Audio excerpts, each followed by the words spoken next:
Hello to anyone who could be watching this. If you are, I thank you for for watching this. Hopefully, you stick around, dear valued viewer, whoever you are. You're watching a game that was arranged through the Gauntlet, which is a community on the internet that gets together and plays tabletop role-playing games online. You can find all things related to the Gauntlet at gauntlet-rpg.com. You find all sort of stuff related to tabletop role-playing games of the Indian story persuasion. You find stuff like blogs, forums. You find access to the Codex, which is a monthly zine that usually puts out, usually contains supplements to existing games or original games in itself. Um, you can also find, the extensive podcast network, and of course the Hangouts calendar to which this game was arranged, and many more. Like, lots of like different listings for all sorts of different games. Which definitely check it out. Check it out. This game is the unexpected, second part to a game that, if you want to check out, I think you can tell from the title, it says two of two. This game is called Take My Revolution. It is a game based on The King is Dead by Vincent and McGay Baker. But While the King is Dead is about fact noble houses squabbling over a throne.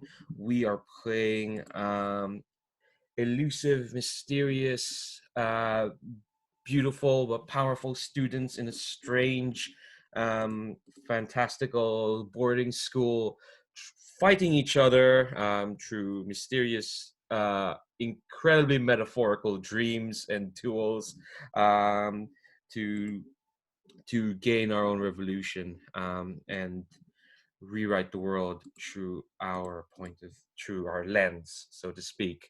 Um, Man, I really need more coffee. Give me a second. And no, I'm not editing this out because I can't be bothered. Um, yeah, so before we kind of like get back into characters, let's kind of like reintroduce yourselves to everyone.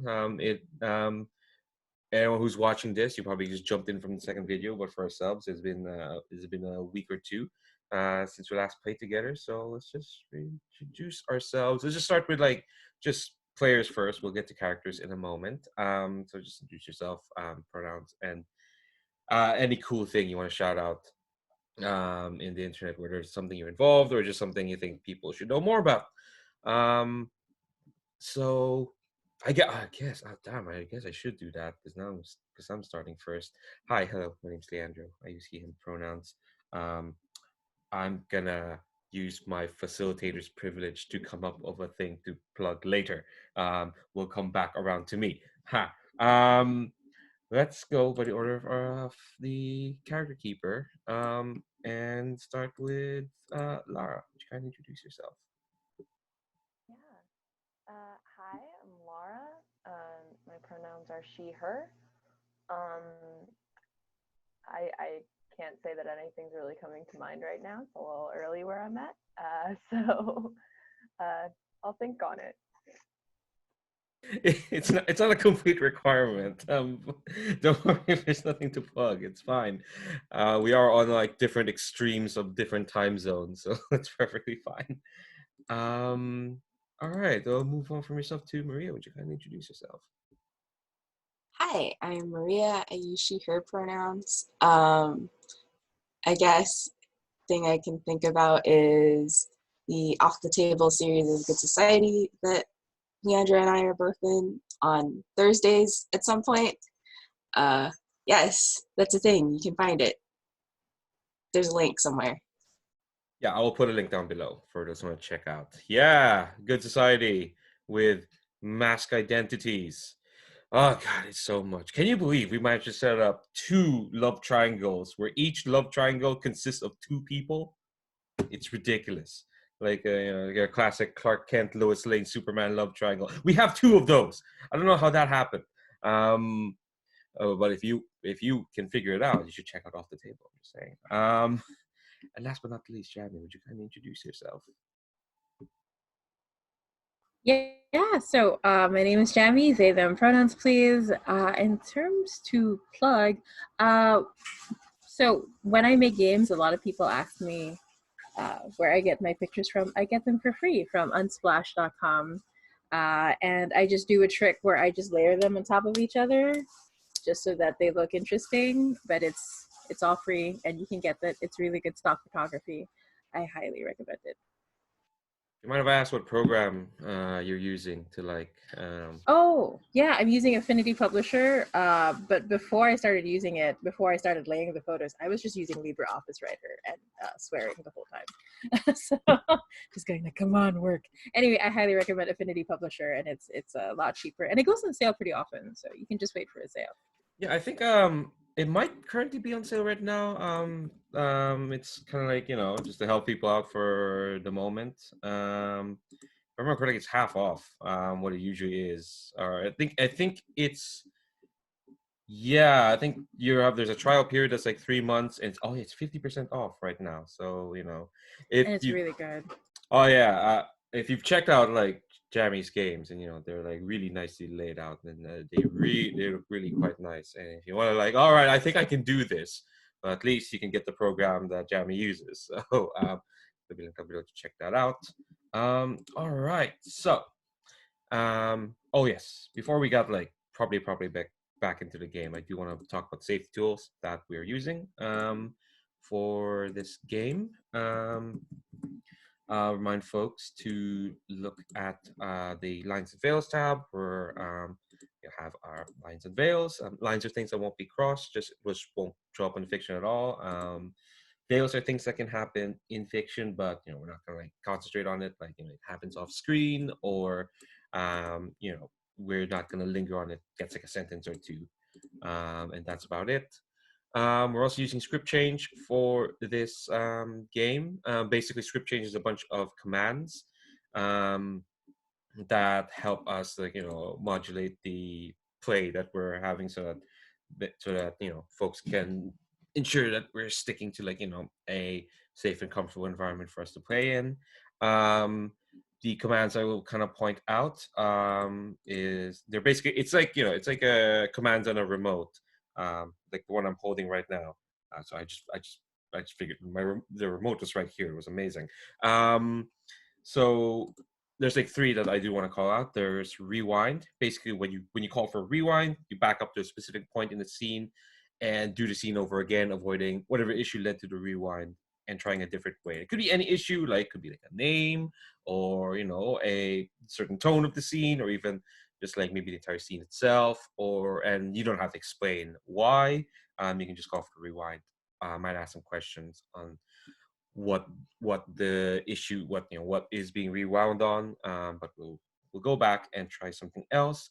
Kind of like the inverse of that is another command called fast forward, where basically when you fast forward, you kind of fade to black and advance time is needed to like and avoid content elements of play, or to just move forward in time. It's basically like we don't need to see this, or we don't need to like linger on this, so we'll fast forward. And yeah, and then the other thing I like to call is pause, which basically if you need to break because either a scene's getting intense and you need to like, oh boy, let's take a breath, or to take a bio break, or an emergency that you need to take care of, or even if you're just seeing clarity, or like or a discussion about what's happening in the game, like you know um playing games takes quite a bit of cognition, and if things slip you by, it's perfect fine for like, hey, wait, hold on, what the hell is going on? Or wait, Leandro, you skipped to step 6 of the character creation. You completely forgot. I thought we were at step 4. What's happening? And we're like, all right, okay, all right. So there's this big tall city called Spire. Let's start back there. And that's perfectly fine. There's no judgment on that. A lot of, a lot of things could slip through, and if folks needs clarification, that's part of pause as well. And basically, like once one feels that we've kind of like sorted out what call for script change, the last command we can call for is resume to return to normal play. Yeah, so Now that I've gone through that spiel, guess what? I forgot to think of something to plug, so I'm gonna keep thinking on that. Don't worry, Lara. You're not obligated, but I am because I'm running this, so I will have to think of something. I actually remembered something that I think Ooh, I should plug. So my dad, Robbie Borth, has a website called the Ludoverse Lab, and it's a blog. He talks about different games with relation to education. So check that out. hell yeah! Oh, Robbie's great. I actually ran a game of Spire for him. Actually, now that I think about it, he he he and his crew started a newspaper. It was great. Um, Yeah, newspaper inspired. There's a module for Spar where you run a newspaper. It's actually really great.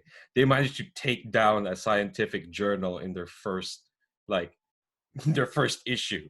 It was like, how did you?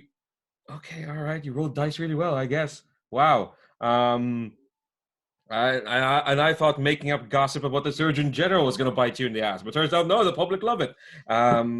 Anyway, that's a story for another day. So I'm just getting distracted now. This is with coffee. I'm more than halfway through this coffee. Anyway, so I still haven't thought of anything to plug. So let's go. Let's get into the game. So as mentioned, Take My Revolution is it's basically from what Jamie has said, a big whole love letter to revolutionary girl Utena. And yeah, let's reintroduce our characters then. So again, let's go over the character keeper, and then yeah, give us like the spiel on the character, and basically shout out a cool thing you think your character did in the previous session. Um, I just realized I'm to the left of this character keeper, so I have to start first. Damn it. Okay. Um, I have to keep talking now. How do radio journalists do this? You know, just keep talking. How do they do that? Um, right. So my character, her name is Astrid Morrow, and hold on, let me actually see if I can screen share this. Share there. Okay, folks, see that? Just realized also you can see a lot of my other tabs as well. I don't care. Um, yeah. So my character, Astrid Morrow, who's part of the Mystics, kind of like the mysterious faction of what I didn't realize was, you know, mostly ghost students. Um, yeah, she's ephemeral in many senses, waxy white hair, one eye always hidden because anime. Um, yeah, she is kind of like this, like mysterious, kind of like fly on the wall who kind of just like is mostly there to like comment on the proceedings because as mentioned she's a former member of the student council before her death. She's like strange relationship with them and has mostly just there used to be a revolution in her heart, but I don't know if that's still there. I guess we'll find out. Um I guess she's more there to see if other people's revolutions or dreams are still going. Kind of like a cool thing they did. I don't know. They got defeated in the duel. I don't know if that's really cool. Um, very lovely, enigmatic conversation, an elevator, and and a and a very subtext laden and dance with lots of unspoken words, which is just so much. Um, yeah, I think like I think Astrid's watching all these other like characters and just kind of like just seeing you know seeing how their drive you know just drives them. I need to drink more coffee. While I do that, let's go next to Lara. Could you introduce your character and the cool thing they did last session? Yeah. So I play Leeria Ravenholm, she/her pronouns. She is the president of the student council. Very posh, very regal in her air. Um, she has ultraviolet hair, so that's kind of funky. Um, Yeah, so her and Oscar had a pretty epic showdown last session.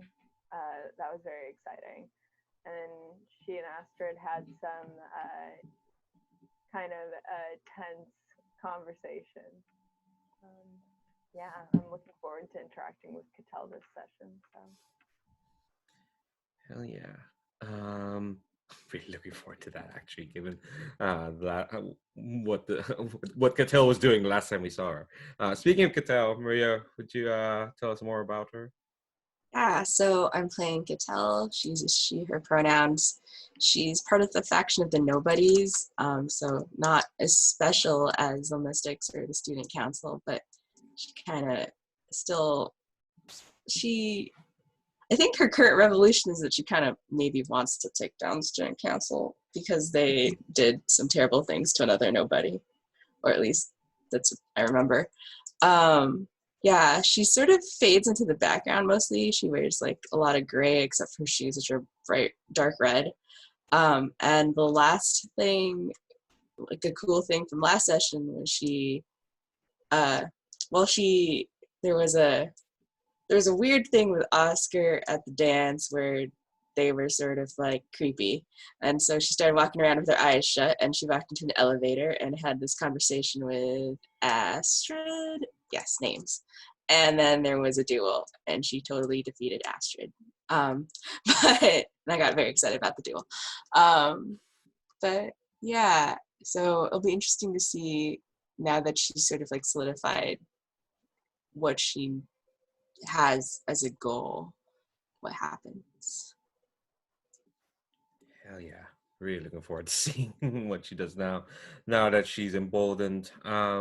And finally, we've heard a lot about Oscar, but let's hear from Jamie themselves. Tell us about Oscar. Yeah, so Oscar is a mess, a well-meaning mess, a beautiful mess. So Oscar is part of the student council and is the vice president and deeply believes in our president, and tries not to think about what happened to the previous one under mysterious circumstances. But Oscar is trying to get Leeria to tap into um, her own power because Oscar is scared of World's End. But that didn't go as planned during that heartbreaking duel. Uh, and Oscar is also drawn to our nobody Katell because, she was able to um, hold up her own against a student council member when they were being a bully. Uh, so, and yeah, I think in terms of what Oscar wants for his revolution, I think it has to do more with other people than Oscar themselves, but we'll see how that plays out. Yeah, I'm also looking forward to interacting with our mystic, so we'll see how that goes. Yeah. Yeah, I'm looking forward to just jumping in. Oh, I just see the chat now. Yes, that is what screen sharing looks like on this side. Yeah, because I'm Yes. screen sharing all the time. I don't know, and on our end, right, when you're screen sharing, it looks weird. So I never know what it looks like on the other end. Yeah. Yeah, I turned on screen sharing and realized, oh wait, you can see, oh god. Oh, you can see all that. All right. Well, pay no attention to whatever those bookmarks might mean. They're all incredibly innocent. They are incredibly innocent. There's no shame. Well, okay, maybe there's some shame. One of them leads to a Kingdom Hearts roleplay form that's dead now. So there we go. That's my one shame. All right. Okay. let's get back into this. So, yeah. So last we played, we finished off with Katell's rising tensions in an elevator that turned into a duel, which is always fun. So we're going by the order of the character keeper, I think. Yes, because now we're kind of like rounding up to Oscar.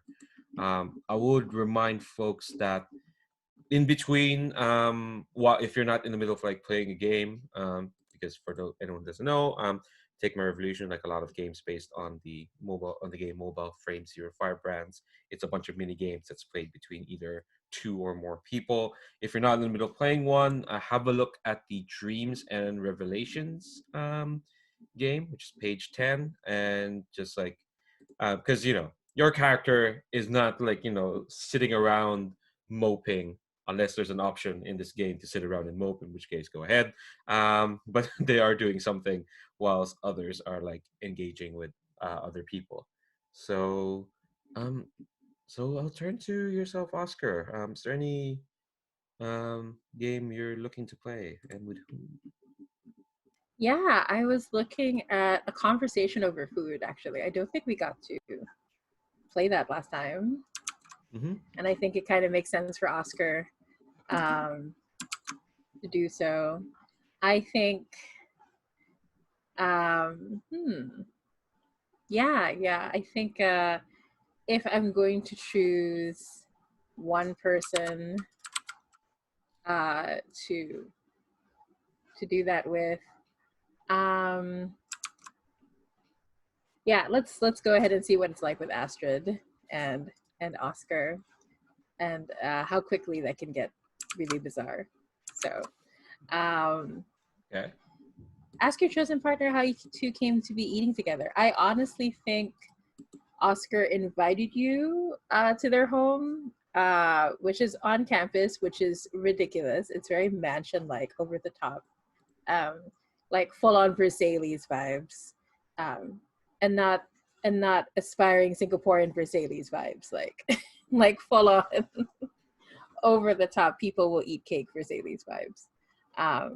Yeah, and other people can join freely if it makes sense. I think Oscar would also send out invitations for everybody, just foolishly thinking we can all get along and figure out how to become stronger and defeat World's End. Oscar is very naive, and trying to deny the heartbreak they went through. So anybody can show up, no worries. Yeah. Yeah, I think like when Astrid shows up, it's very much the kind of one moment she wasn't here, and then another moment she was. And I think when she kind of shows up, it's like one hand in like her pockets, the other hand's like looking at her watch.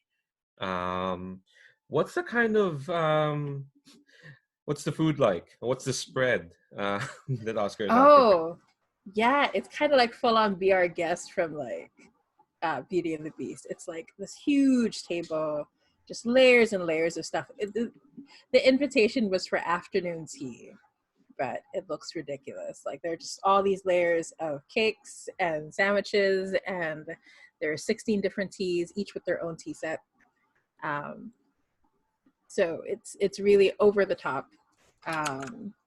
And I think when you show up, Oscar is gonna and notices you looking at your watch. I'm sorry, my dear, am I keeping you from something more important than me? I think Astrid puts her watch away and she just kind of have like a blank expression on her face as she usually does. Well, I don't know, Oscar. I'm usually quite unaware of what you consider more important than yourself. That's true. There isn't anything more important than me. So good of you to catch it, my dear. Anyone else attending? Just out of characters. Like, think anyone else? If not, that's perfectly fine. If not, like, yeah, have a look through dreams and Yeah, but also read through the rest of conducting the conversation. So basically, it's really straightforward. We take turns. The person with the lowest social standing takes the first turn. That is obviously not going to be me. If this isn't clear, have another player choose who takes the first turn at whim. On your turn, choose one or more of your conversational partners and choose an action. You can ask a topical question, so that's the stuff along the top section, or you can engage in improvised conversation, or you can pass, saying instead something about the food, or leave the conversation. So in ending the conversation, it ends when either everyone has passed in a row or when everyone has left the conversation but one. There are also likely topics at the bottom if to help with if you just want to engage in improvised conversation. Yeah, would it be okay if Leeria was here? Oh yeah, absolutely. Oscar's very guilty about Leeria, so like, so like half of it would be Leeria's favorite food, like really over the top, high quality stuff. Yeah. How does Lyria show up? It's just like soon after Astrid did, or was Lyria already there? I feel like Leeria was kind of already there. She's kind of like at the head of a table, kind of feet up on top of the table, leaning back, maybe munching on some cake.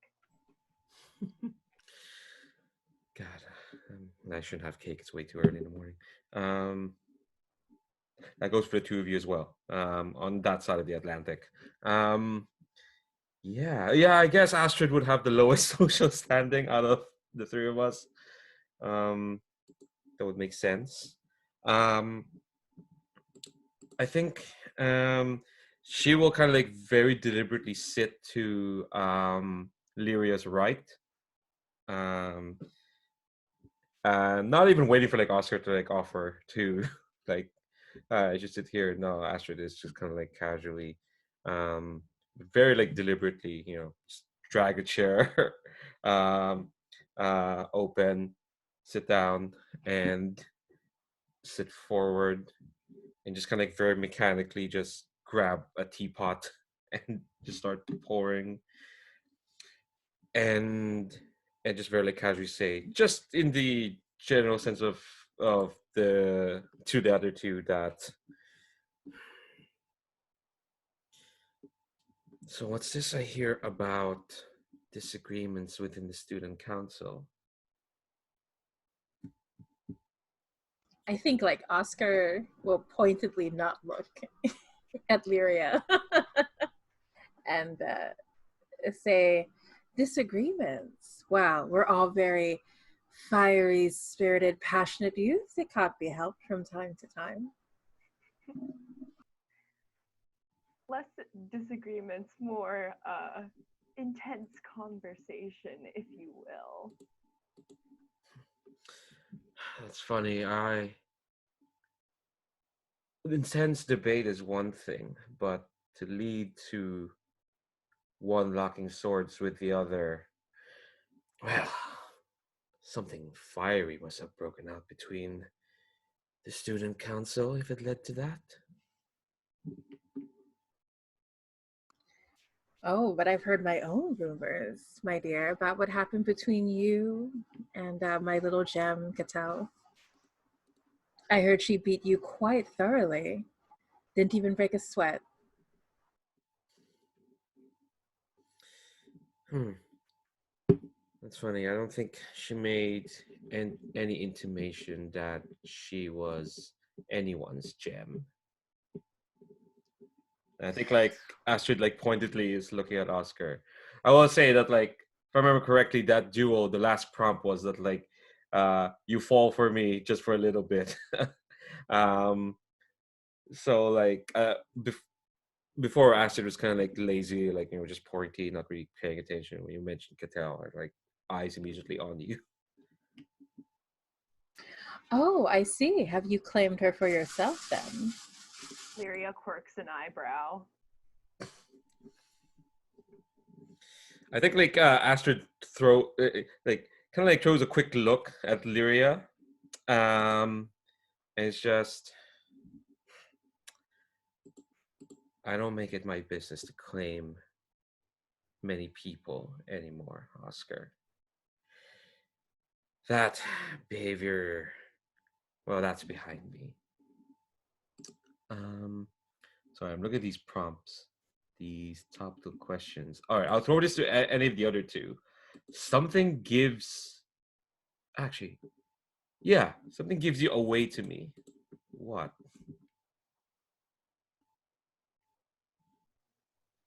I guess maybe to Oscar, since just kind of directed Sure. at them. Yeah, absolutely. Um, I think you'll notice like Oscar has decided to sit near Leeria, very beautifully, legs crossed, hair floating, flowers all around, typical stuff. Um, but there's sort of like you realize that Oscar is being very protective of Leeria, and is very nervous about the two of you being close together.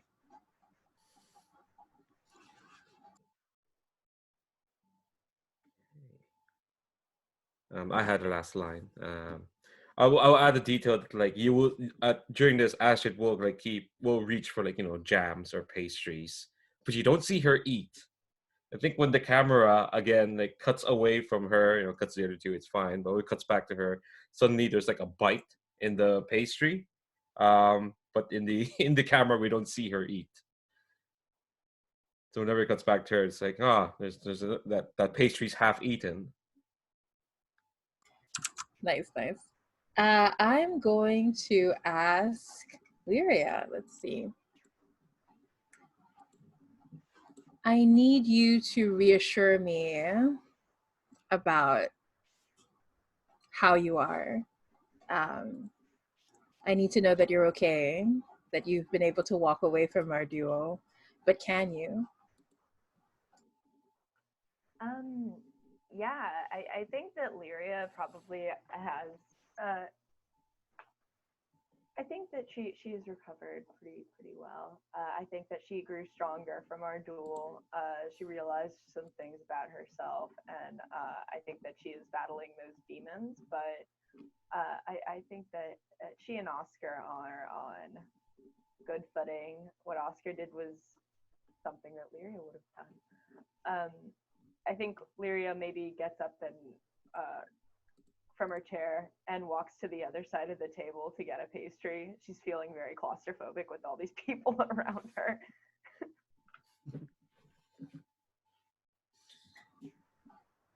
Awesome, awesome. Yeah, so which one would you like to choose? Let's see here.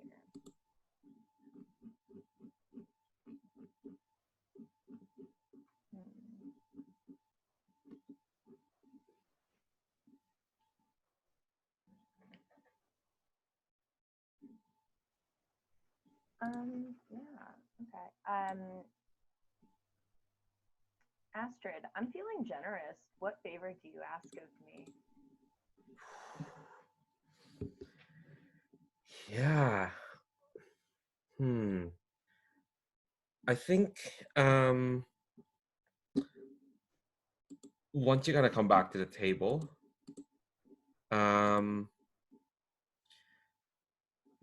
think Astrid will kind of like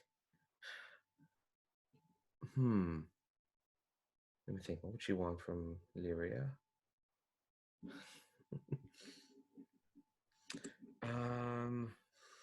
Ooh. So I'm looking at the time, so I'm trying to figure out what game. That was my first thought, Jeremy. I think like as soon as you kind of like you sit back down, I think Astrid kind of says in a soft but kind of casual manner that I'm figuring out how to phrase this.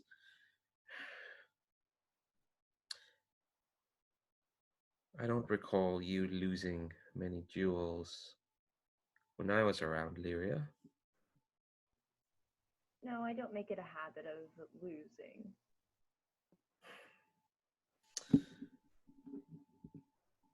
Maybe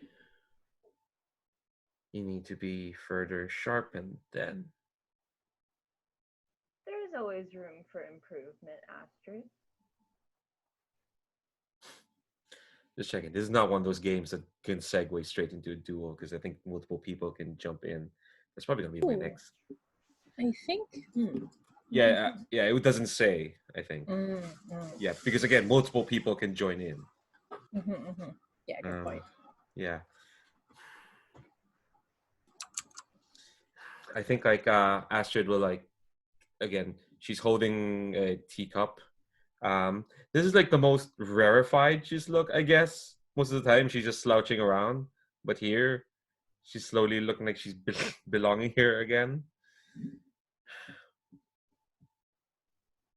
If you don't mind me making a crass observation, out of everyone here on this table, it does seem like your dreams are the simplest, Leeria.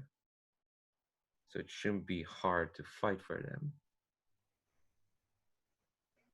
She kind of laughs. Um, then I'm afraid that you do not know me at all, my dear. I'm disappointed. She, I think, reaches across the table to your half-eaten.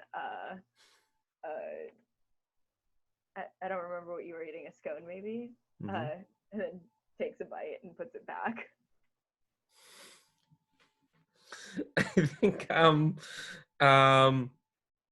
Astrid will like just try to rise above that. I guess I've not said what the favor is yet.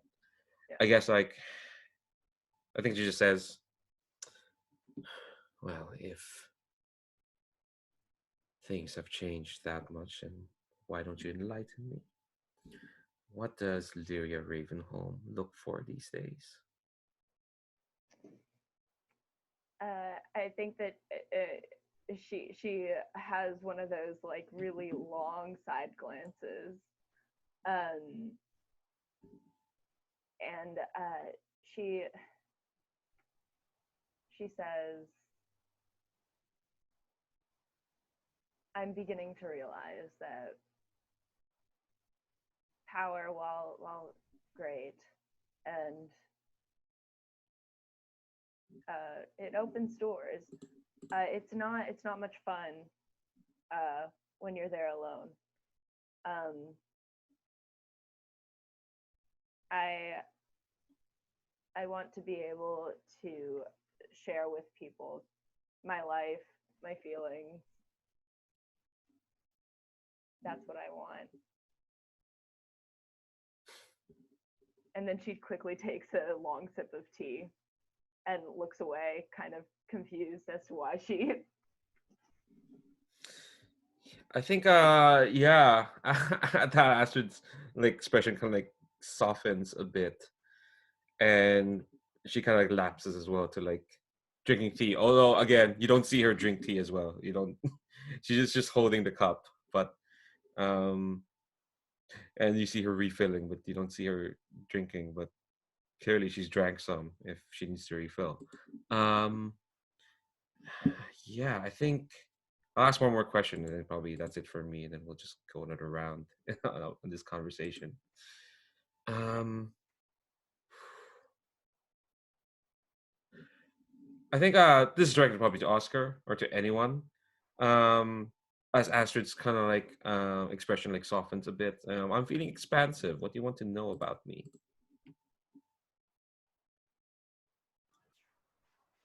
I think when that expression softens, Oscar is suddenly quite close and says, "We've been talking about what Leeria is fighting for, but Astrid, what are you fighting for?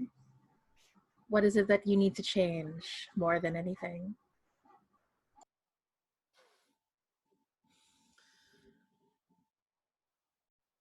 Would you believe it's something as simple and selfish as myself? Oscar raises an eyebrow. "Oh, and what would you change?" I think like there's like this look again thrown at Leeria, and Astrid just says everything. And I think Oscar is going to be quite protective and lean over. "No matter how much you change, you're never going to be good enough for her." And then just takes the rest of your tea and drinks it, puts it down. I'm feeling quite tired from all the festivities, but Leeria, I'll allow you to be the host in my stead. I'm sure the two of you still have much to discuss. And Oscar is just going to waltz away on roses.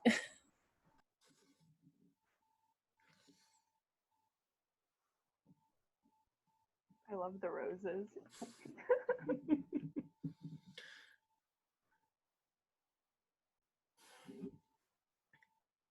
I think so. It's just the two of us. I think it's your turn, Leeria. Yeah. Okay. You can also choose to leave. Yeah. Yeah, I think that Leeria is going to get up to leave, but I think that she, as she leaves, she kind of turns back and says, um, "Have you heard that the vice principal has gone missing?" I think I like, Astrid kind of like raises an eyebrow. So, besides World's End, the school will have to look to you now. I suppose so. And then I think she takes her leave.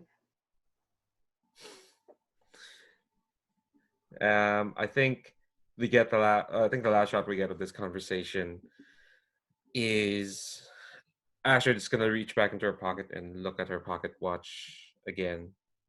All hands equidistant forever, as it keeps ticking. And I think yeah, I think it's just her staring at it, and I think she just looks sad at hearing that, or at least, yeah, yeah. What is up with that intense afternoon tea? What the hey? At least the food was really good. Yeah, well, yeah, of course you'd say that. I really miss having high tea since the quarantine. um, okay. All right, so that's a conversation over food. You know, nice, simple, straightforward. God. Okay. Um, let's see. I'm looking through these other games. I was thinking of doing, because it's my turn. I was doing Take My Revolution because um I did feel at the end of the game, the previous game, or at least the previous session, Astrid was like, "I'm ready to move on." But I think that conversation, that tea party kind of like has made her think otherwise. um, what I probably should have mentioned, actually, to add to that final shot, I just realized what was slipping my mind is that, like, I think when Leeria is leaving, Astrid is definitely looking at her direction until Leeria has like vanished from her point of view, from her vision. That's when she looks at the watch.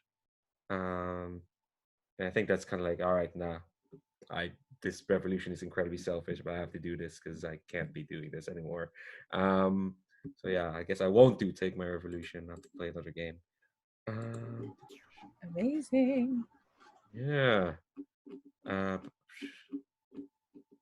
meaning sword to sword is always fun. Um, I think I will just do dreams and revelations because I think you can always pick that if you've gotten no if you don't want to. There's nothing else because yeah, I think I'll just do that for the moment. And Yeah, it's always a good one because we all get to push the story forward. yeah, so I'll do that and I'll turn to And Lear. Katell got to do it twice in a row, if that happens. So that's interesting. Yeah. Yeah, so I'll do that, and obviously we'll find out what happened when I come up when Astrid comes up next. But yeah, Leeria, we'll turn to you. What's a game you want to play? Let's see here. I was actually thinking Through a Mirror Darkly. Katell, if you're up for that.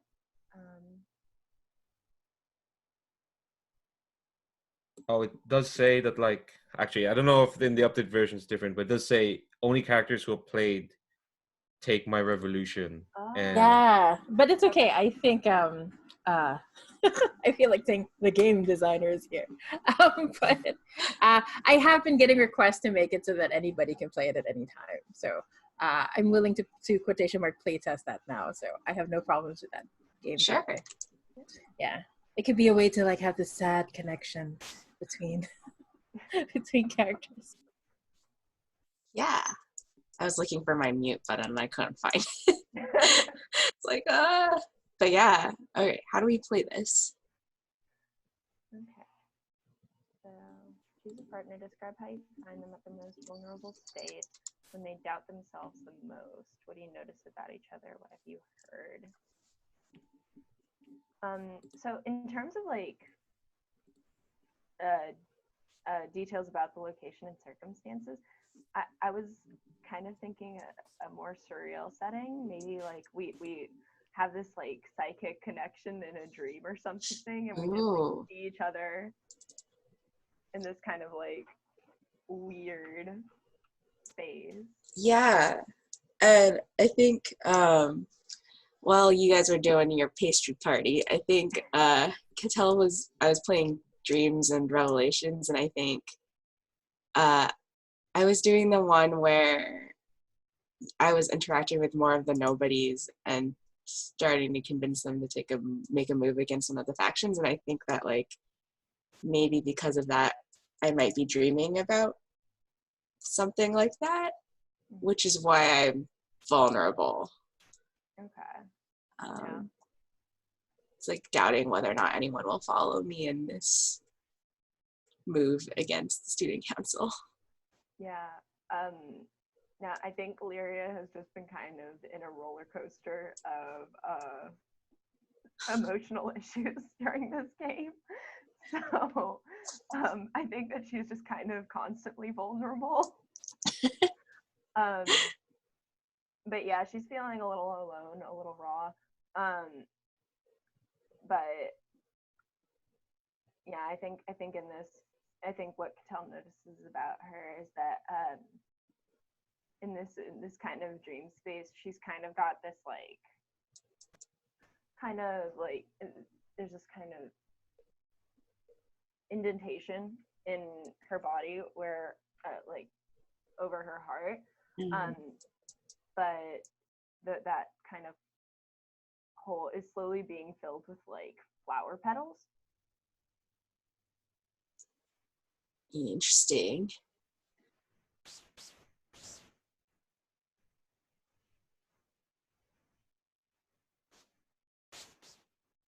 Is Lara still there? It looks like a black screen on my side. Ooh, it's frozen on mine. Yeah, it's frozen on mine. Oh no. Okay. Yeah, we'll give her time to like hopefully her internet gets better. But yeah, I've had like no less than 16 requests to make this game not tied to another game. So I'm like, okay, gonna change it. Okay. Yeah, all right. Well, yeah, we'll see if like she reconnects. What was I gonna say? Oh yeah, there's a part of me that wants to just start a welcome back. You're back. Sorry. Welcome back. No, it's okay. I was like, wait, is she frozen or is it me? Yeah. So when did I cut out? A heart filling with rose petals. Yeah. Okay. So yeah, that's what that is. And then, do you want to move on to a question? Yeah. Okay.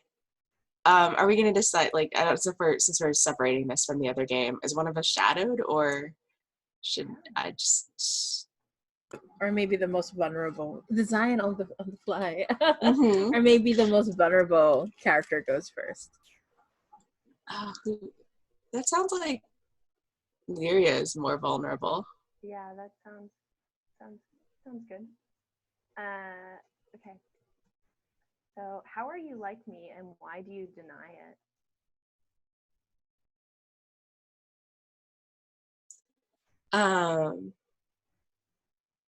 I think in this dream space, Katell like didn't realize that Leeria was there at first. It has like been pacing, and when she sees Leeria, she kind of like turns around startled at the presence of another person. And like weirdly, I think in a way, let me see, her bearing and like uniform has started to become more like Leeria's, and it's that like Katell is like Leeria in that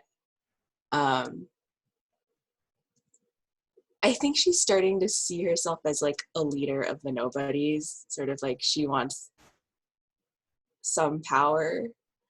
And I think just like the way that she's been walking in this almost mirrors the way that Leeria sort of walks around with like a sense of presidential power.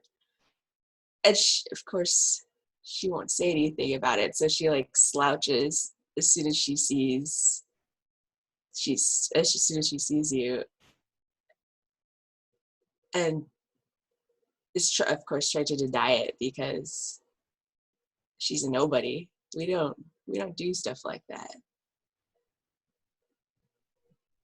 Yeah, I think Leeria is gonna walk up to you after she sees you beginning to slouch, and she kind of like rolls your shoulders back. Like, I see that you are finding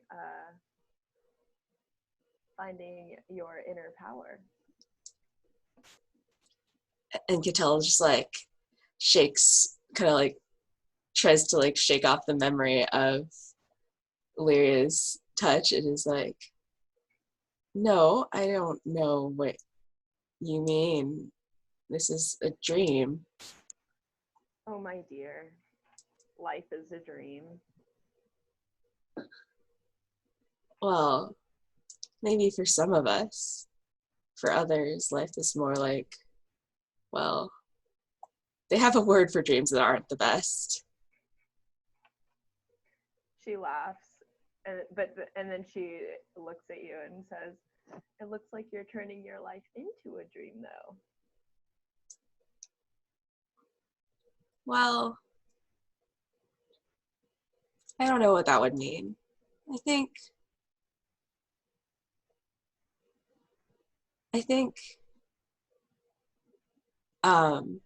and she looks away. She's like, if I were to turn my life into a dream, that would mean that, well, the others' lives would change. Yours, maybe. She kind of nods. And what would my life change into being? Well, have you ever been a nobody? She laughs, and then kind of looks to the side, and kind of looks down to her hands in her lap, and then maybe plucks out a petal from her from her little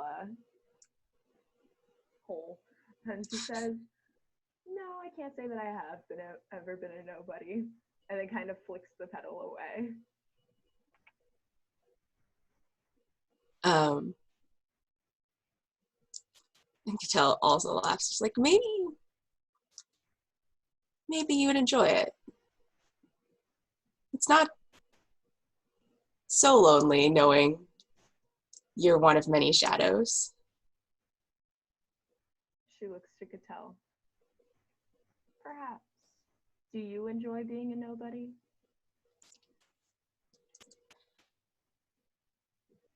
Well, it has its advantages, but it's not a position of power. I can't change things as easily. Indeed.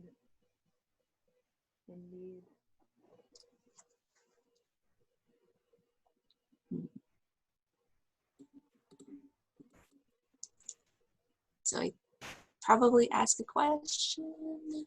Yeah, sure. Um,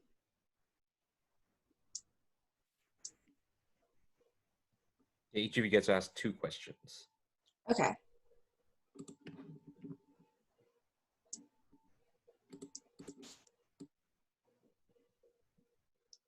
What could we have been to each other if we chose differently? Ooh, that's a good one.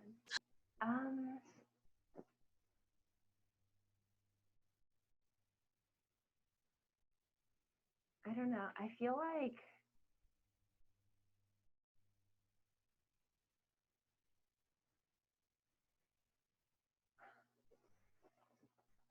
I don't know. I feel like Katell and Leeria could have probably like been each other. I feel like Katell probably could have been in Leeria's place had she played her cards differently, and Leeria could have been in Katell's place if she had played her cards differently. If they each had chosen a different revolution for themselves, a different path earlier on. And I think that Leeria is questioning that what if I had decided not to come into power.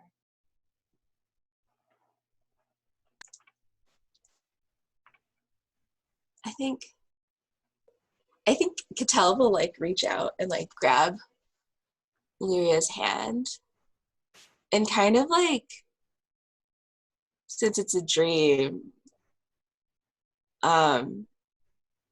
lead her into like a spin. It's a dream. Do whatever. And she's like, you could let go of your power for a day.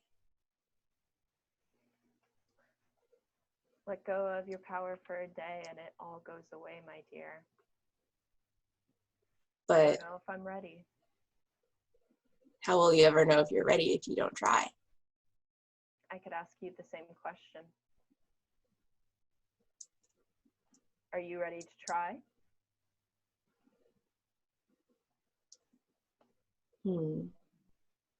I thought I was ready when I went to sleep. But here I am in the stream. Maybe it's a sign. Maybe. Let's see here.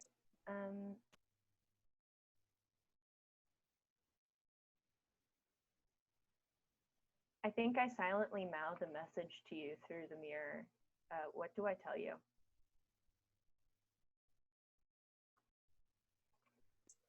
Oh, wow. That's a tough one.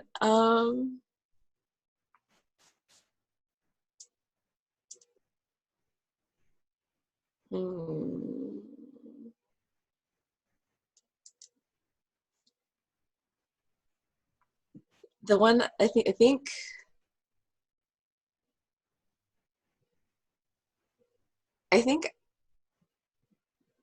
maybe you do tell me something like your lips form the words like I will like try. But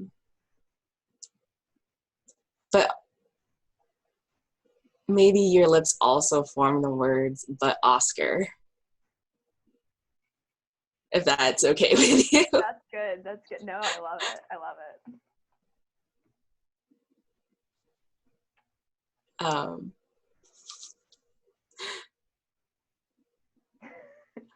Yeah, I think.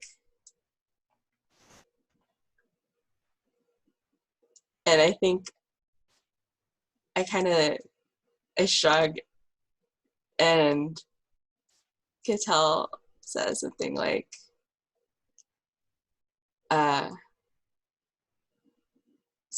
you could handle Oscar, or like you can deal with them.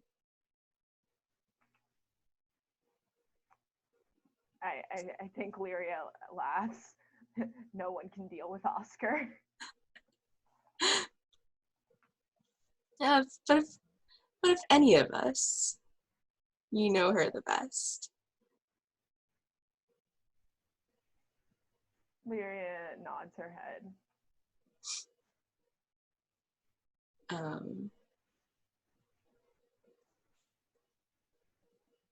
And then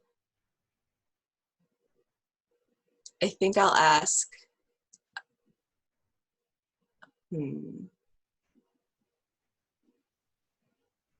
why are you praying for my revolution? I think that Leeria sees herself in you.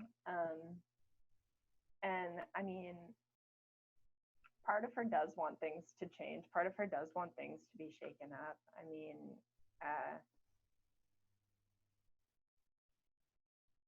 I think that she wants Katell to succeed.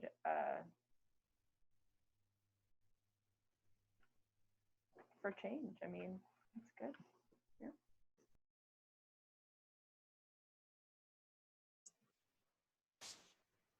Nice. Yeah. I'm trying to. Way you want to end the stream? Yeah, I think so. I think Katell probably wakes up somewhere and is like, yeah, that's a good dream. So like I noticed there's something off about the copy and paste. So in the original one, if you want, you can give someone a card. Like you can take a card from your hand and give it to the other person. But you don't have to.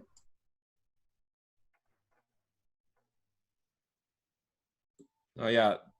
Your reminder, like the cards in your hand will kind of like determine who wins at the end. And some of the cards, specifically jacks and jacks and twos, help decide the long-term fate of the world. But I think we're kind of at that like who cares who wins sort of position. Feels like. All right, so we've been here for like an hour or so. So let's call for a first break. It's a good sizable like 10-minute break. Everyone everyone gets some drinks, stretch your legs a bit. Let's come back in 10 minutes. So pause this. I'll see you all in a bit. Yeah.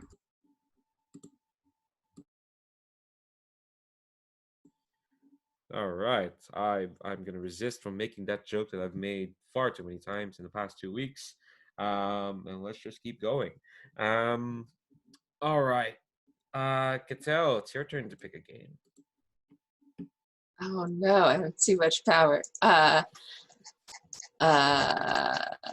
Okay. Before we do, could we have a quick like dreams and revelations reveal between what Astrid and Oscar were up to?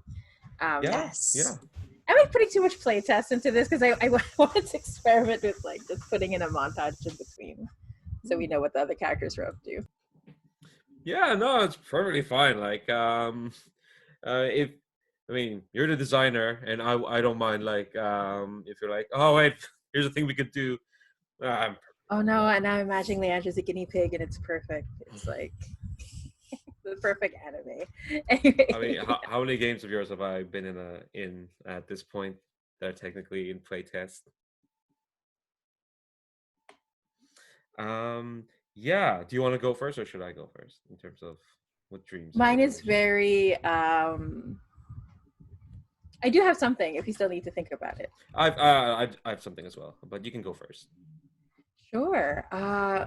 So I chose from Dreams and oh yeah, I forgot it's in our PDF.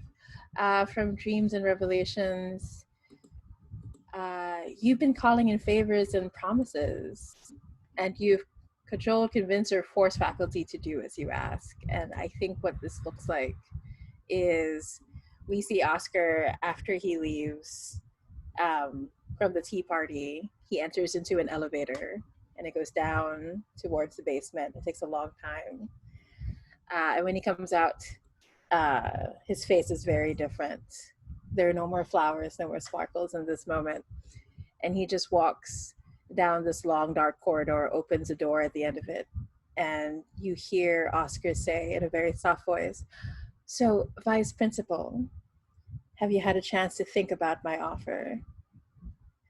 And we see that the Vice Principal is tied up into a chair, and Oscar just very slowly sits on their lap.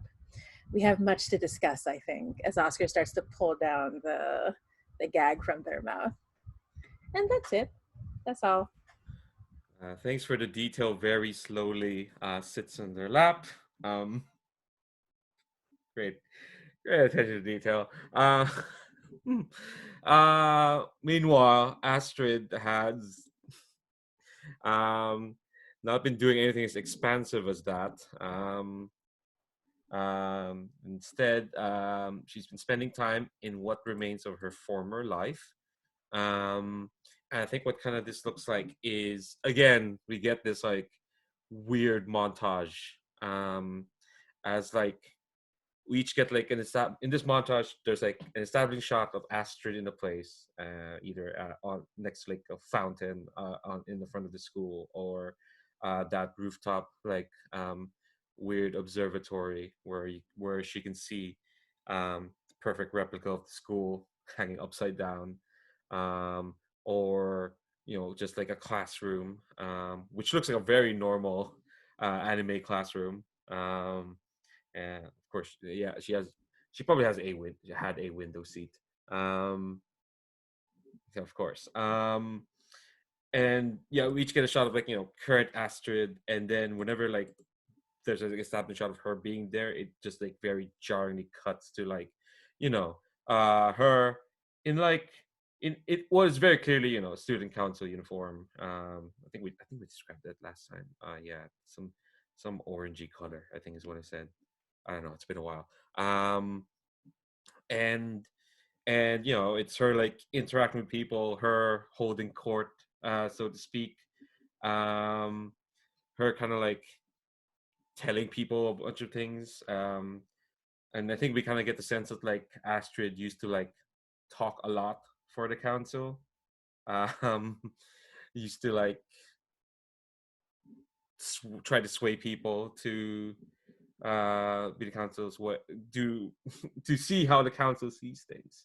um and I think when she was alive, you can it's a silly detail, but you can see both her eyes. um and I think every time we see like just a cut to that, we cut back to the current Astrid, and she can like just again this blank sort of dead stare at where these memories are happening. and and I guess of the three prompts I picked, the one I picked is like as she kind of like takes out her pocket watch, and like the hands kind of click. As they click, with each click, we get like a shot again of past Astrid. With each click, we get closer and closer until what like it's like one final click, and I think it keeps intercutting. Sorry if I'm getting a bit way too overindulgent with this, but it keeps intercutting with like the hands moving until like when we got like this one final like sort of click, we cut back to like present Astrid. And I guess it if you're just if anyone's just watching, it doesn't really make sense what she's done, but at least to us, it's clear that she's been destroying what little remains and severing all ties to the past. Because like then once when it's crescendos and it's back to like present Astrid, she just kind of like puts the pocket watch back and just kind of like walks away from each of those places. Yeah, sorry about that. Back to you, Katell. What game are you thinking of playing? I kind of want to meet Oscar sword to sword. There were two games I was thinking about, but then that scene happened, and now I'm like, I want a sword fight, but not a duel. Yeah, sword fight is a bit different. Well, Oh my gosh, I like this a lot. Are we gonna say it's gonna happen right after, or in the same room, or? I think that I don't really know what's happening, but I think that maybe Katell is like lying in wait next to the elevator as you like take it up from whatever nefarious deeds are happening in the downstairs basement. And I think it's like she was following you for a while, probably, because that's what she does. She just wanders around and follows people. and probably has just been like, she probably hears the elevator coming up and like has her sword out and is just pointing it at the door. So it'll be awkward if anyone aside from Oscar comes out, but like she's pretty sure that Oscar is going to come out at the elevator door next. Awesome. I like it. I like it. Yeah. So I'm looking at the setup. Mm-hmm. Right. So I think what you've noticed about me from Bad Dreams and Revelations is that Oscar's mouth is set into like a tight line of determination, but there's a lot of sadness in her eyes. But when she looks at you, the mask comes up again and she just smiles very widely. My little gem, what can I do for you?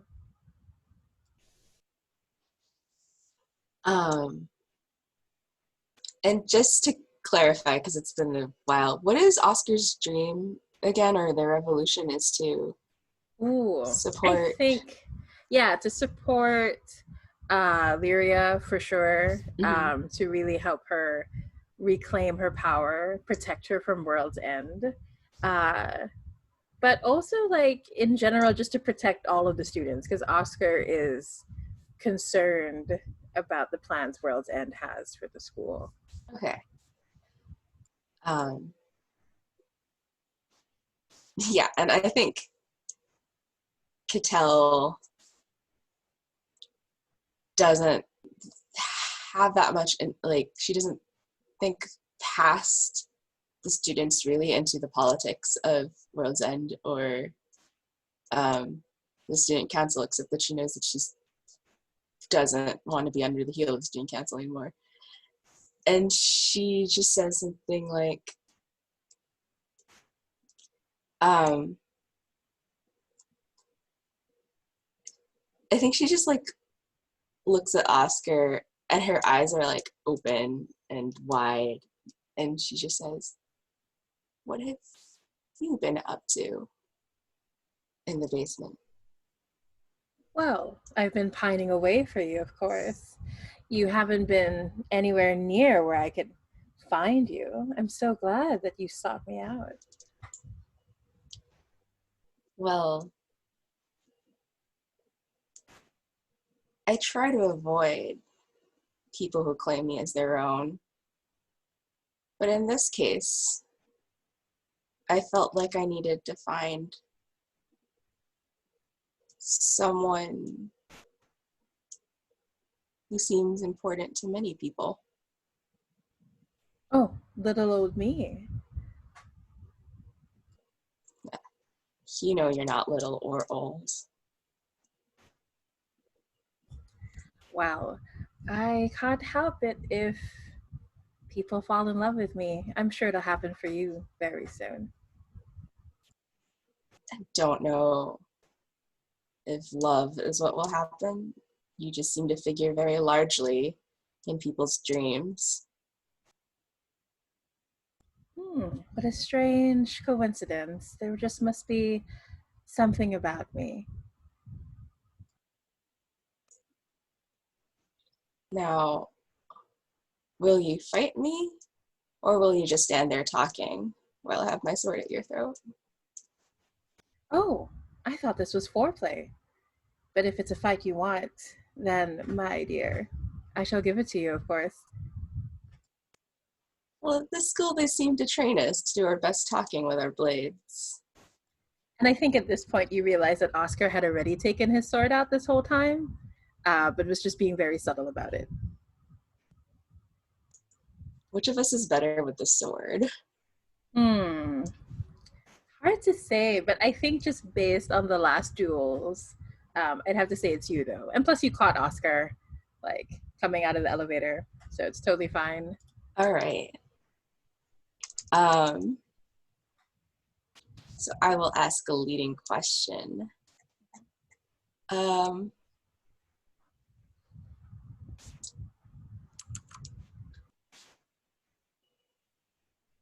Let me think. I'll start with, we circle, sword tips touching. What do you say to me? Katell, are you sure this is really what you want?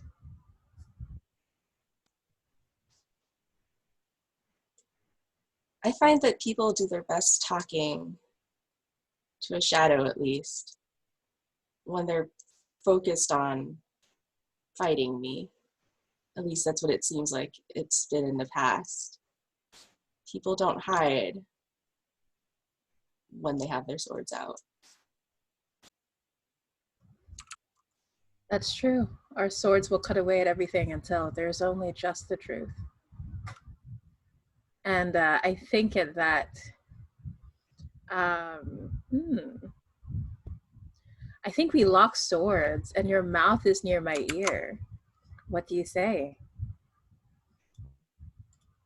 And I think it's one of those moments where, like, our swords are just touching and then suddenly there's just a clash and we're close to each other. Like, it happens so quickly.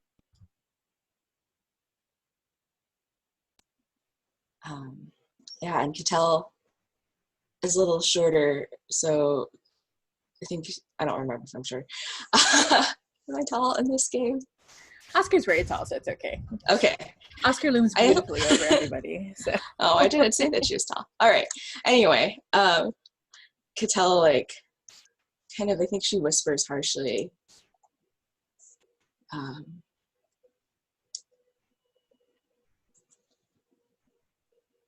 think she says, like,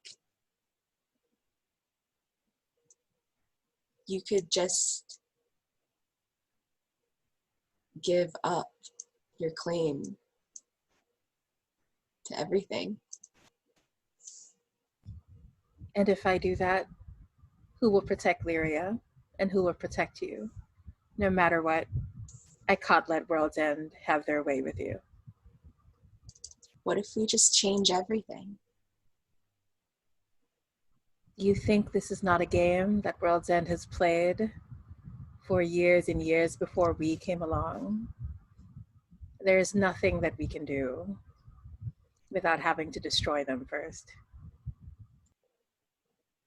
Well, what if we destroy the things that separate all of us? You don't need to be a student council member and a nobody or a mystic. We could just all rise up as students. That's what you want. What I want, Katell. And then there's a moment where it looks like Oscar is going to say the truth, but then he smiles and says, "It's for you to love me." I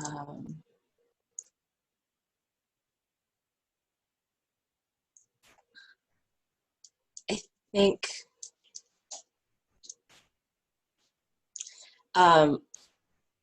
the swords that have been left, like, Katell, like, sweeps her blade and lets go so her blade's on top. And I think I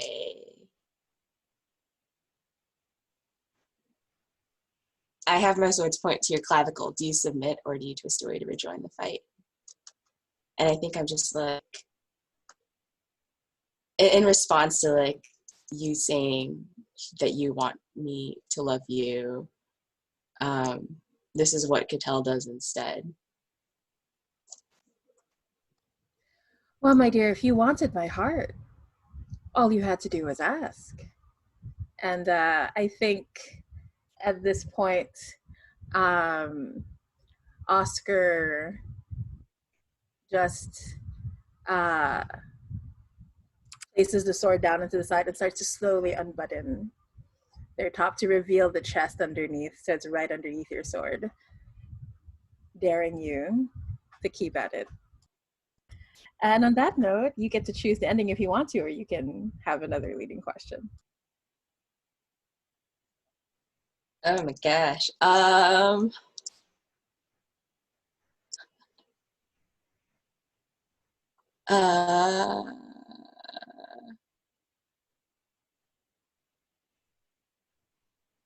Hmm. There's so many options. Um,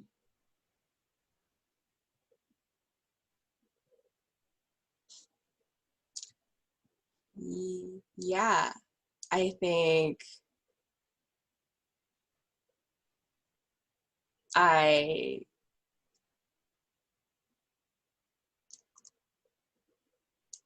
pressed the tip of the sword like against your chest, like maybe enough to draw blood, but like I don't just stab it in. So it's the one where I cut your hair, clothing, or something significant. But in doing so, I leave myself open to return stroke, de-deliver it. And Katell is just like, it's very tempting to let this go all the way through. But I don't think that would end the way that I would want it to. And I think to answer that, if I return the stroke, I think I do. I think what happens is it looks like Oscar is just smiling, but suddenly the sword is up again, and it's right up against your neck. And there's just all that Oscar does is just cut off a little bit of your hair and says, as a little keepsake, if I can't claim all of you, I'll have what I can of you, my dear.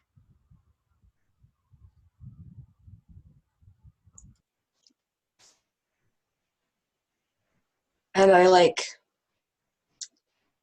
let my sword fall and kind of like, and my other hand reaches to where the piece of hair was cut.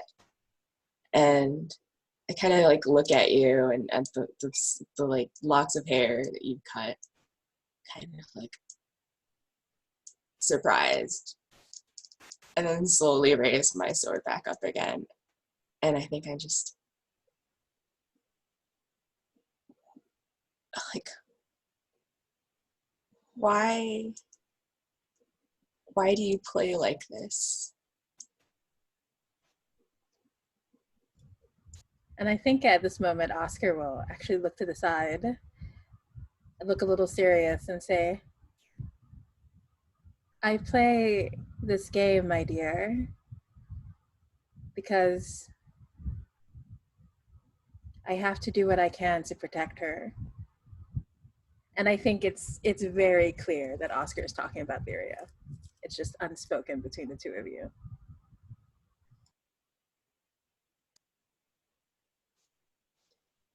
And I think Katell just like will drop her sword again and say,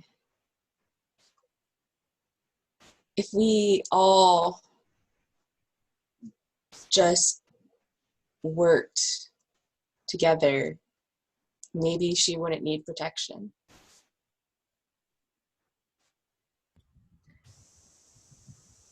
You know, how naive you are is what makes you so beautiful.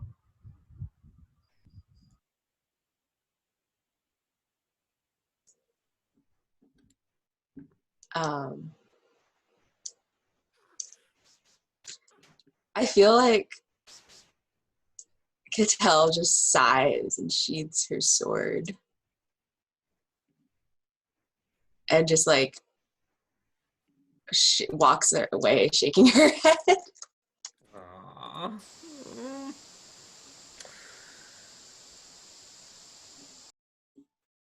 Damn. Oscar, do you have a response to that?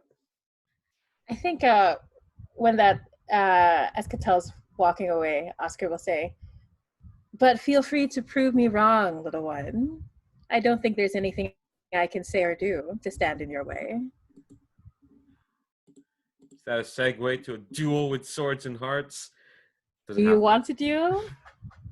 Because Oscar is obviously not taking the fight seriously. Sorry, the verbiage is, do you want to duel? I think that's the right one. Oh. Sure, if that's okay. You know, I like playing with swords. All right. And I think So maybe that could like lead into this really surreal moment where everything around us starts to shift and change. It's like, and as like Katell's walking away, and she hears that, you see her like she does the fist clench, and she whirls around, whipping her sword out again. All right. So technically, you draw a card for um like asking me to duel. Let me just double check if that's how it works. I'm pretty sure, but I'm just being doubly sure. Okay. Yeah. Yeah, may call for a duel. It could be someone you disagreed with or someone else. Okay, yeah. So you challenge me, go ahead and draw a card. I accept. And you get to draw another card, and I will draw two. So let me know when you're done drawing so that I don't freak out. I just finished drawing. Okay. How many cards are we supposed to have? Is there a hand limit? Yeah, 5. Oops. That's okay. Oh, well, after the game, I guess I'll discard 2. Yeah. 5. Mm-hmm. Mm-hmm. All right. No worries.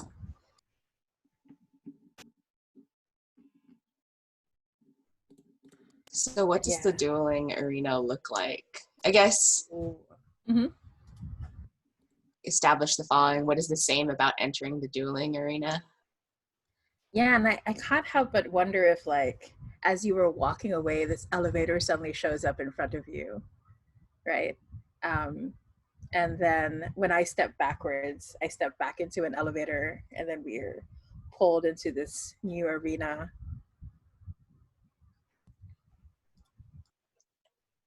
Yes. What is different about entering the dueling arena? So that we're like coming through this weirdly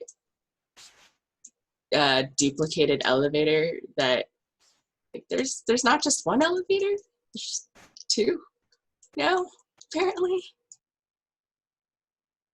Yeah, and I think like as we get there, like Oscar's alone in the elevator, but it's the kind where there's like a mirror at the back, and in the mirror it's playing out the dream that happened between Katell and Leeria, but Oscar is pointedly not looking at it. That's really cool. And I feel like it's this arena this time is one with like falling rose petals. Like as soon as Oscar and Katell step out of their elevators, it's like rose petals everywhere. It looks like someone sneezed.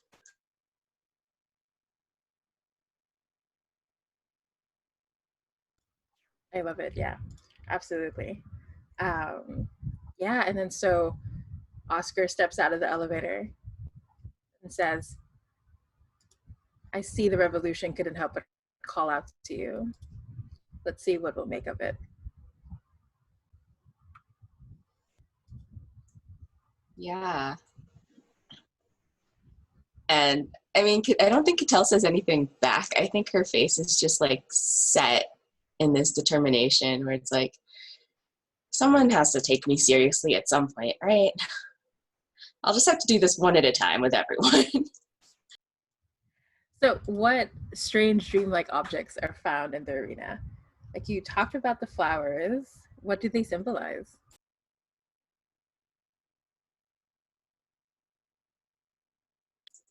I think that since it seems like the roses, like the petals and roses and kind of like this whole dreamlike, very anime style has surrounded Oscar mostly, it symbolizes how much of the world plays to her, like how intertwined everything is with Oscar's desire to protect Leeria. Yeah, and I think as Oscar steps off the elevator and walks, um, you can see buried underneath all the flowers are all these coffins, these beautiful coffins with crosses and roses all over them. And they symbolize how many times Oscar has been willing to kill off parts of herself in order to make it this far.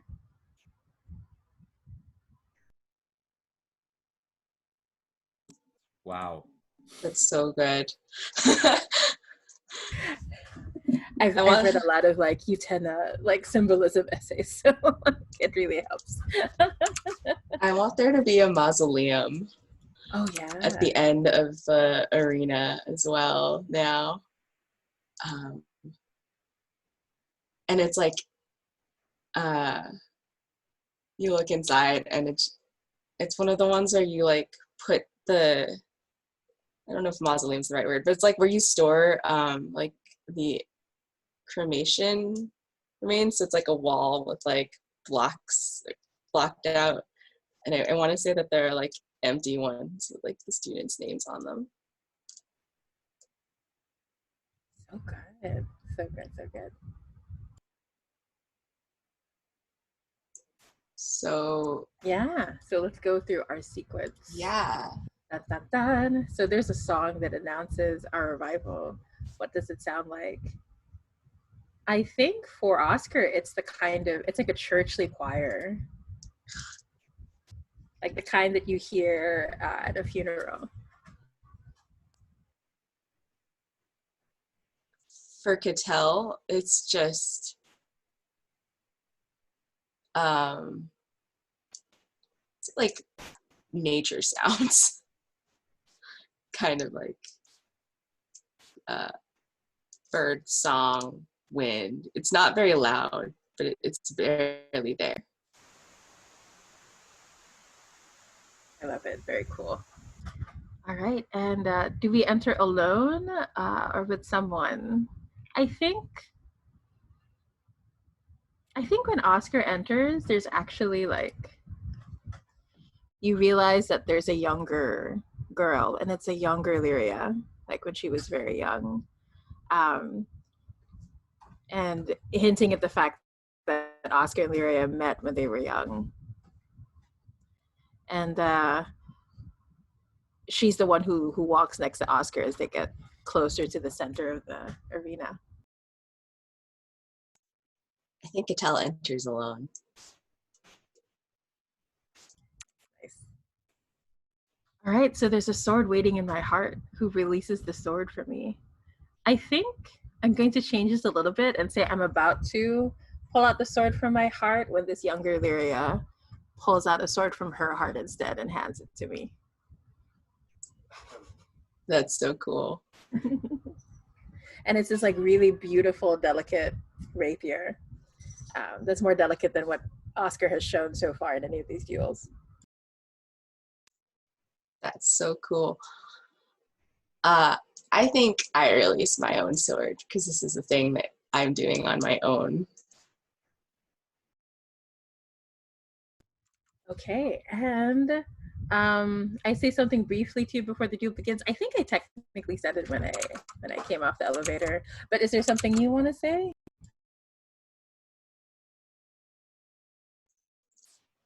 I think I probably just like vocalized what I was feeling earlier. Like, if I can't make you take this seriously, just through normal conversation with a sword, you know, just normal chats, maybe this will make you see the way.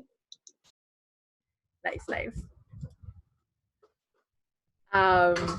And I think like as you say that, you notice Oscar looks very different in the dueling arena compared to earlier. Oscar is not flirting or smiling or joking around. It's all very serious. So there is a flower on my chest. Cut the flower from the stem and you defeat me. What does the flower look like? Like quickly looking up. What do you think yours looks like? I think mine looks like I want to actually say it looks like a miniature tree with holly or mistletoe, one of those like parasitic vines crawling around it. It's just like a tiny, tiny version of a tree. It's like a bonsai. I like it. I like it. And I think mine is a lilac because it symbolizes childhood. So it's this beautiful pastel color, and it starts to just bloom from Oscar's chest, finding a place there.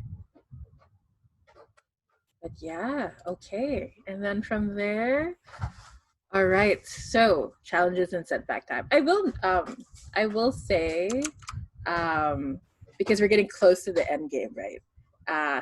Even if you have the card, if you don't want to play it, it's okay, right? Because the cards mean something at the end. So just, just putting it out there. But yeah, so the other players are going to conduct and judge the duel. Let's see. So who wants to give us a challenge or a setback? Laura, you Give want the to go other one. first?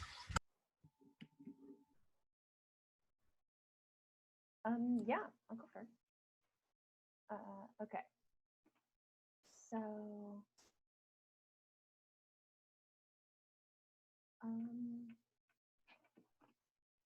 Katell, I'm going to give you a challenge to give this. Okay. Nice. I come at you with everything. Show a face card or an ace to keep up. It's like, we're going to start strong. So she just runs Oh my gosh. at Oscar. Going for a good card. I think I'm just going to take the loss. I think what happens is as you come, I think you notice that Oscar is crying. The tears are just pouring down his face. And he doesn't pull up the sword in time.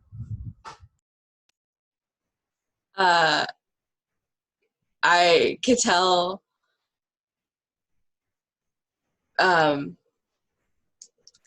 I think she realizes that you're not pulling up the sword. Barely, but she still like runs into you bodily. And it's just like, why aren't you fighting? Take your sword, bring it up, and she like grabs the sword. It's just like trying to put it into a position. And I think Oscar just like reaches out to touch her cheek and says, the truth is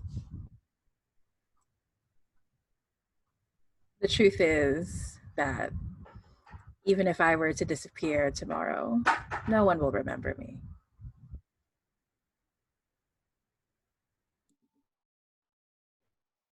That's right. Under mine said about that line just gave me big Kingdom Hearts flashbacks. Big anime feels. Yeah. I'm actually gonna ask you, Oscar, to choose a setback for Katell. Ooh, my favorite.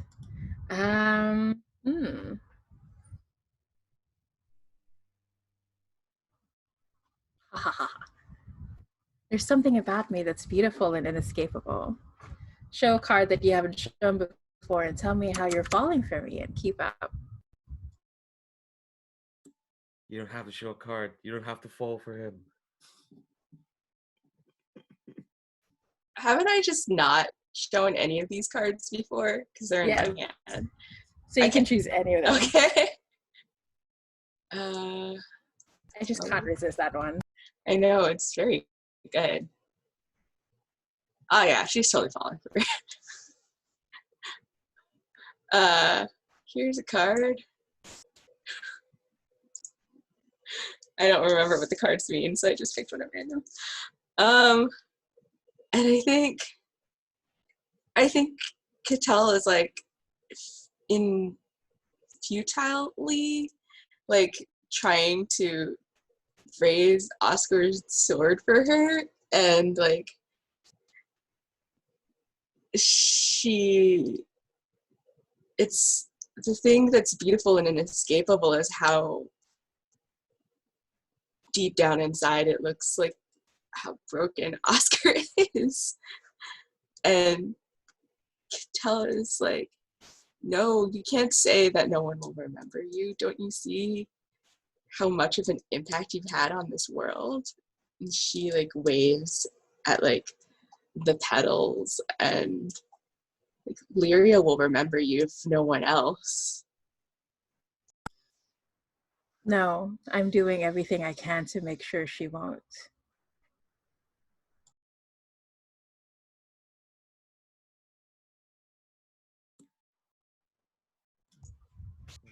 Lara. Her life would just be so much better if I wasn't holding her back. That's why she lost last time to me. I was holding her back, like I always do. Maybe you should have that talk. Maybe you should have that talk with her, so you can see if it's true or not. You mean fix a problem by talking directly to a person? What's that? What? No.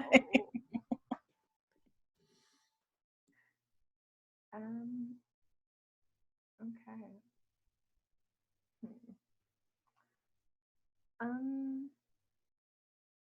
Katell, choose a setback for Oscar. Um,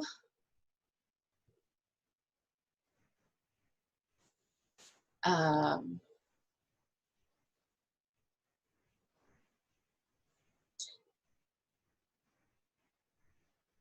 make me falter and tell me why my desire for revolution is futile. I don't know how to say that word. Show a spade to do it.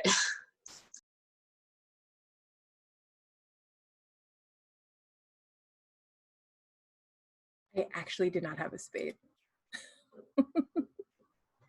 I have way too many clubs. I think so. What that looks like, I think it's going to be the opposite. I'm going to say, Katell, out of all of us, you're the only one whose desire for revolution is pure. You understand that, don't you? Because compared to all of you, I've lived with nothing. And I think at that, Oscar will just start laughing, this really sad, broken up laugh. Do you think all of this prettiness, what the dream creates for me, do you think any of it is real? We have nothing, just as you. We just have our illusions, that's all, my little one. Your illusions give you power. And in the world outside, that counts for something. And how about you? Where does your power come from? We've had to make our own power in the shadows. When none of you notice us or remember us or treat us like other students, we have to claim that as our own and use that to fuel our own revolutions. No, that's not it. And Oscar places a shaking hand on your chest. It's here. It's your heart, that same heart that told you to stand up to that bully, that same heart that told you to find me and fight me, that same heart that opened yourself to the dreams. Still have one more challenge to do, or at least one more. So, Oscar, choose a challenge for Katell. Let's see.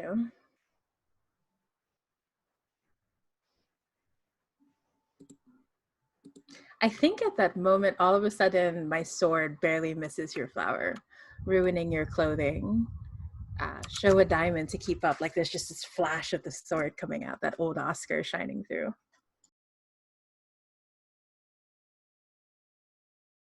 Um, I don't know what keeping up is here. I'll show a diamond anyway, though. I think I think Katell like pushes against Oscar to get away from the sword. It's like, oh, so you did have a fight in you after all. Just a little bit. And I think at this point, Oscar looks past you and you realize he's looking at that childhood memory of Leeria. Just a little bit. Just all I have left. So I've been keeping score, and it's a rout. Um, Katell wins 4-0. So what ending do you choose? Okay, I get to pick the ending. Yeah, this is a complete opposite of all the other duels we had last time. I know. I was like, whoa, I get to choose something? I'm not prepared for this.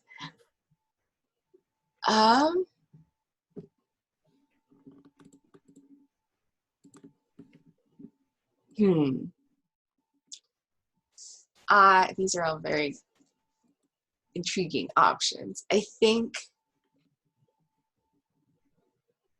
that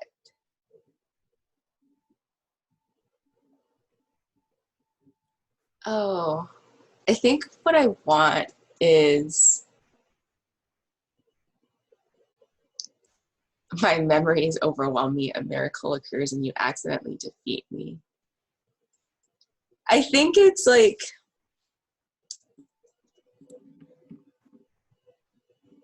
I don't know if it's my memories or it's just my thoughts in general. It's like I see that you've found that spark in you, and despite everything, I want it. Like I feel like in order for my revolution to be successful, I need other people's to have a fight within them, and I'm struck by how similar in a way to the duel with Astrid this feels, except switched. And I feel like, and I'm just like struck by that, so I don't react to your attack. And I think when that happens, it happened again. Oscar's like shocked. Like, no, it's not supposed to be like this. And she pulls back. But at that moment, all the coffins break open. And all these Oscars rise out beautiful and made of marble and roses. And Oscar knows she cannot escape her destiny.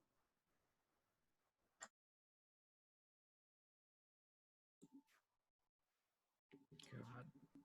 That was so good. All right, draw 2 more cards to both of you. Yeah, and then don't worry about going over, Maria. You can just discard down later. Okay, so I can have like 7 for now. Yeah. We've reached the top of another hour. I think we'll take 5 this time. Our next break, and then we come back. Which is, oh my god. Well, technically, Oscar, you're up next. I don't know if you're ready for more, but we'll see. We'll see. I think we might be hurtling towards the end, but yeah. Yeah, just about. We'll see. All right, let's take 5. Let's Okay, come back. okay. Sure. See you in 5. Okay, so we just finished up Katell's turn. We are kind of turning to Oscar. Back to Oscar after that tour de force. Oh gosh. I was so ready to lose. I was like, I'm just gonna lose. The horrible thing is you're playing with people who play story games, and if given the choice, they'll always choose to lose. So good. Yeah, this is actually so much better because the first time I played Firebrands, it was really fun, but there was one player who refused to like do anything that made them look like they were not cool, so that wasn't fun. But that's why when I designed this game, I tried to take that into account. But anyway, I'm not gonna get into it. Yeah, there is a way to like game The King is Dead, that framework, to like, oh, okay, this is how I win. I just have to get these cards and get these cards. like sure you can do that, but well, And I that's think just my your issue that's with you. Firebrands, there's no epilogue, right? So like when you try to do that and there's no structure, then because like what happened is this one player was like, no, no, no, this is not what happens for your epilogue. This is what happens to you. And I was like, hey, you stop that. Like, go away. Yeah. So yeah, it's your turn, Oscar. Do you want? I guess we can have this Yeah. discussion like. Yeah. I'm totally willing to let someone else take a turn if they want something for their character. Before we get into the end game, that's totally cool with me because I feel like Oscar's like arc is super like solid. So I'm happy with that. But if anyone wants something more for Katell, Leeria, or Astrid, I'm totally cool for it. Um, I think I kind of want one more thing for Astrid. If that's okay. Yeah, totally. What about for Maria or Lara? Is there anything else you want for your characters? I think Leeria is pretty good. Mhm. Yeah, that mirror scene was super good. Yeah, okay. If nothing else, like yeah, I do want to conduct one more game, then we can go into Endgame. Astrid is challenging Leeria to a duel of swords and hearts. Cheers, let's do this. Yeah. Like Oh, chan. we're not even gonna do the pretense of playing another game that will lead into a duel. No, we're just gonna do it. It's time. Yeah. So um good, so good. yeah, I think like the challenge is pretty unspoken. I guess Astrid just goes to find Lyria. Can this be at like the student council room? Um That's great, yeah. yeah, like what does Astrid see Lyria doing when she kind of like appears in this room? Um, yeah, I think that there's probably like a pretty grand fireplace in this room, as there is wont to be in a student council meeting space. Um, and she's kind of got like her hands behind her back. She's looking at the fireplace, just kind of like looking at the embers slowly dying. And then I think that she maybe doesn't hear Astrid come in, but senses her. She's like, "I've been expecting you."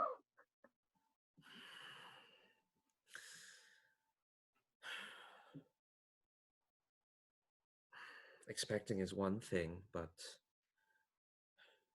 if you had a choice, would you refuse this?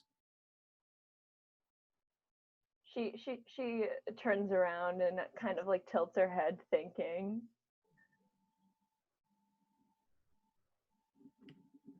I would have wanted things to end differently, but this was unavoidable. We both have made our choices, and now it's time to face the consequences. When one dies for the service of another, one doesn't really try to think about what comes next. Usually, dying's just an end, but apparently not here. Leeria laughs. Astrid, dear, we already knew that dying wasn't an end. It is only the beginning. Then perhaps this, and I think like as I was says this, that's when like the place kind of like transforms. This is becoming a shonen anime. I'm sorry. Um, it's kind of like well, okay, maybe not a transform, but just like a cut. Again, sorry for just keep bringing cuts into into this. I guess then this you can call my beginning. The beginning of a life of mine without you in it. And I think Lyria looks around and says, "If that's what you want, but I shall fight for my place in your life." God. All right. So, both of us draw 2 cards. You go first. All right. Do I draw one, you draw one, or do I just draw 2 straight up? Just draw 2 straight up. Okay. All right. Okay. So, what is the same about entering the dueling arena? Yeah. So I think when we make that cut, like as we're talking, are we like walking or like ascending to this place, or do we just appear there, or is there some other way? Do you think? What do you think? I mean, I'm kind of like imagining, like, you know how sometimes things like that maybe the edges get blurry, but like us two are still in focus, and then we kind of disappear in the arena. If that sounds reasonable. Yeah. Look, everything's reasonable here. Yeah, no, that's really cool. It's like our way of travel is just showing up as. Yeah, we don't need to walk around most of the time. Walking's for mortals. Yeah. Yeah. What is different then about entering? What's different between us? I think that this is one of the first times that Leeria is fighting for someone else. Before she was fighting for like finding her own way and but now she's like actively fighting for those in her life. So I think that's what's different for Leeria. And I think that she's kind of more she's less guarded, and there's something visible about it that you can tell. Yeah, I think Astrid's kind of like demeanor is like kind of like the inverse of that. Like, it's much more guarded. It's much more cold. It's much more imperious. For sure. She's kind of like affecting her old affect. I guess you probably both of them would recognize this. Um, but I think you notice like well, for one thing, I noticed a cat. But you notice that like there's like a flicker in her eyes when she notices that Leeria is like looks more vulnerable. If that makes sense. Okay. So what strange dreamlike objects are found in the arena?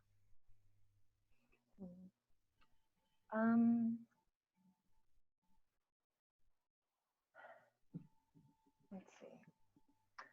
I mean, I'm kind of imagining that the duel is kind of taking place like kind of on top of the long student council table. I'm thinking like I'm forgetting which movie this is in, but in Harry Potter, there's this one like dueling scene with like everybody, and they're on the long table there. I'm kind of imagining that, and I think that there are maybe like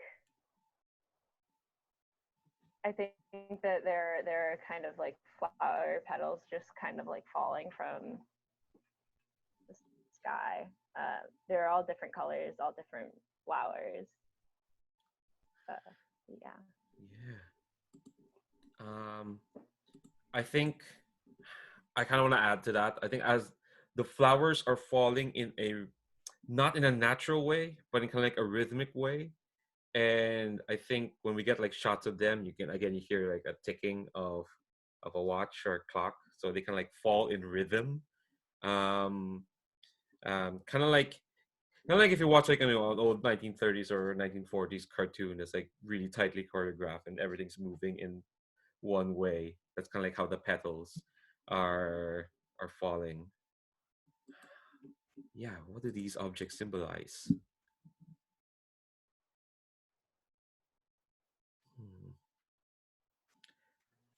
I think for Leeria, as the petals fall, like the different colored ones kind of like as they get closer to her, it's almost like she has this aura around her.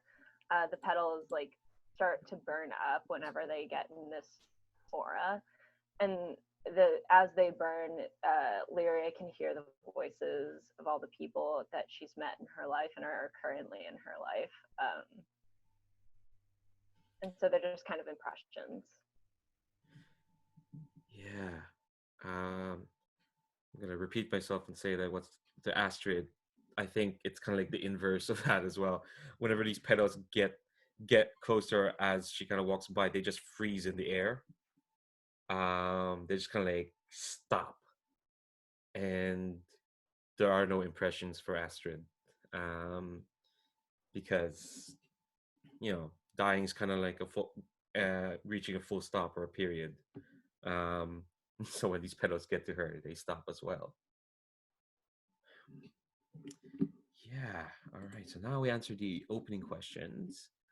Um, there's a song that announces my arrival. What does it sound like?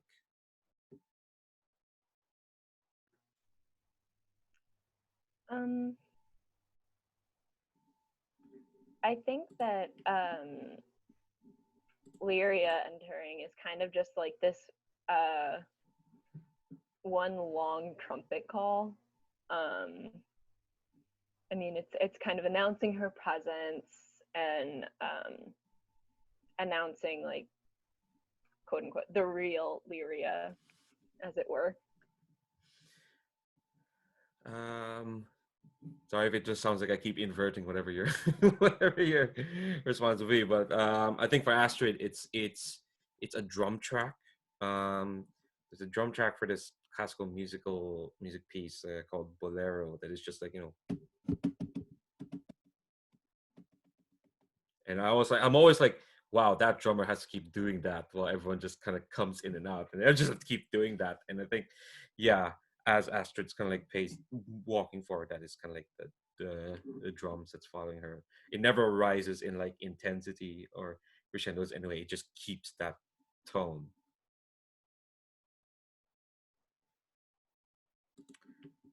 Yes. Do I enter the doing arena with someone or alone?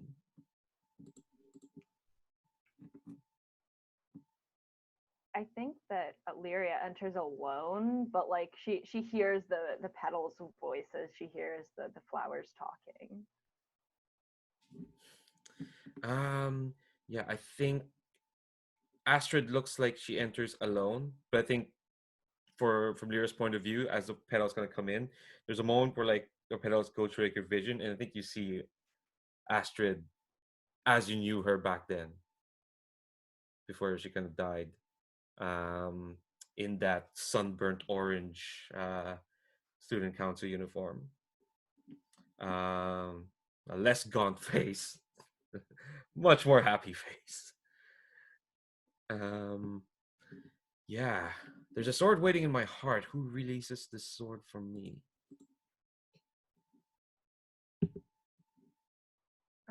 I think that for me,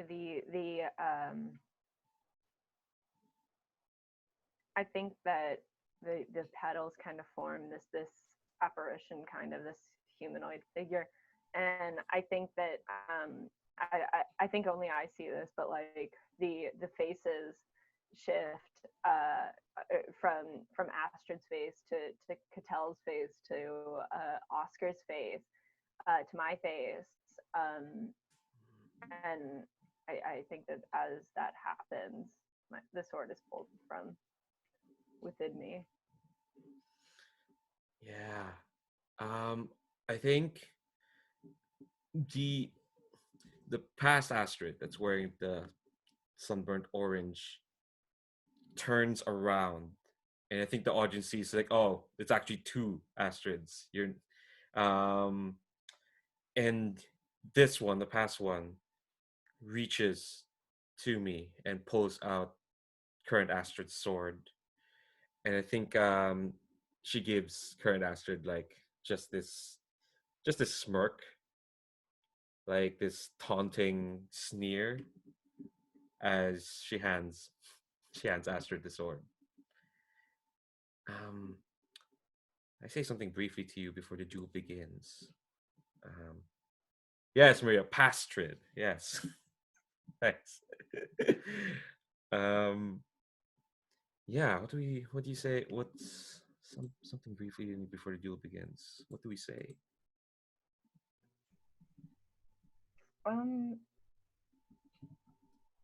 I think that Leeria kind of leans in and whispers in your ear. I know that a lot has changed, but I know that you still are you, and to not forget who that is. If it's a me defined by you, I'd rather do so.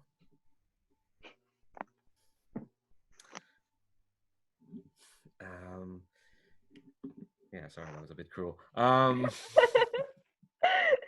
No. Yeah.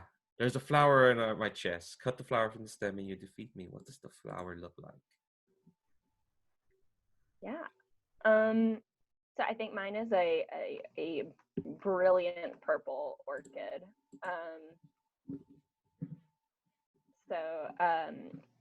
Though most orchids are delicate, I think that this one has such a strong purple and such a strong hue that it looks very sturdy, even though it's delicate. It's very strong.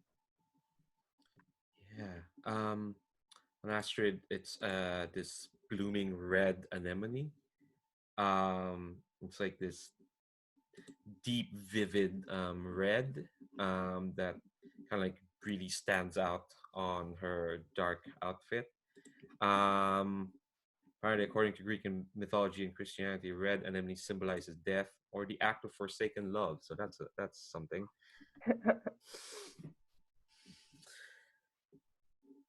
All right. Leave it to our. Let the games Ooh. begin. Yeah. Maria, do you want to go first?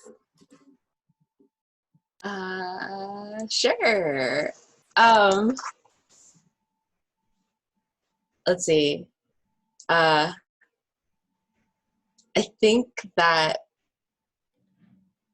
Leeria, take a setback to start off with for Astrid. All right.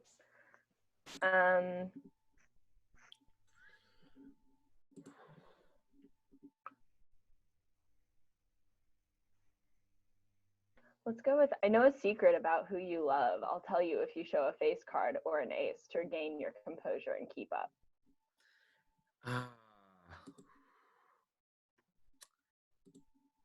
I don't have any of those. So what does this look like?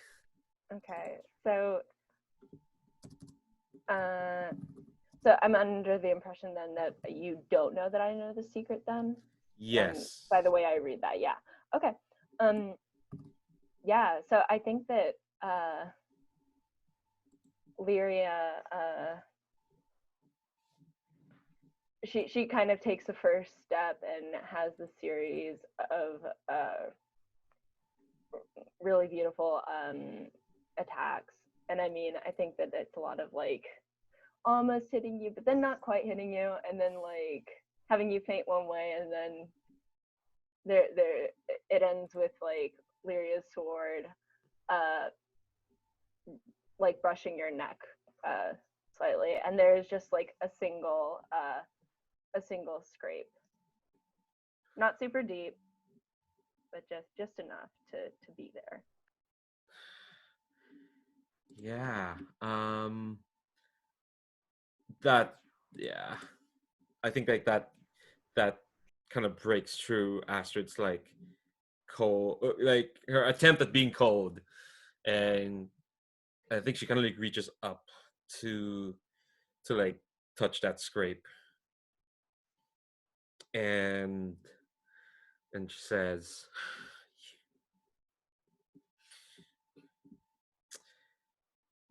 "You always were the better one. Why are you holding back?"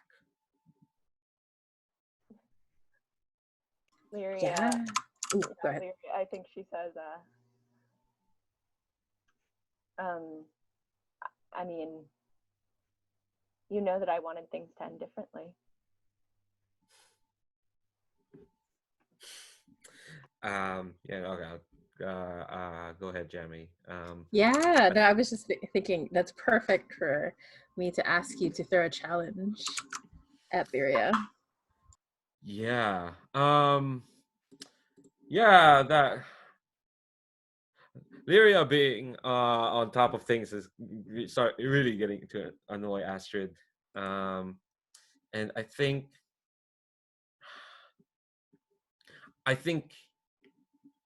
yeah, I think that will like push her to like come at you with everything. So you have to show a face card or an ace to keep up. Yeah, I don't have anything. So intense. The session towards it. Last one. Yeah, so I think when Astrid responds, it's almost again sorry to keep inverting everything you did. But like um it's not graceful. It's clearly like her strikes are meant to like um finish the fight rather than show off. It's not as graceful. And I forgive the embellishment, but I kind of want like as like the fighting's happening, we like cut to like the two of them in a much warmer dueling arena table, just practicing or just having you know just trying their metal against each other. Then it cuts to like Astrid just kind of like um um yeah, almost kind of like smashing her rapier against yours. What was it the line that you said before this challenge? Sorry, my mind forgot it. Oh yeah, I think it was something about not losing who you really are, or something like that. um I think like as Astrid's kind of like uh trying to smash this rapier against yours, I think she's like almost um snarling like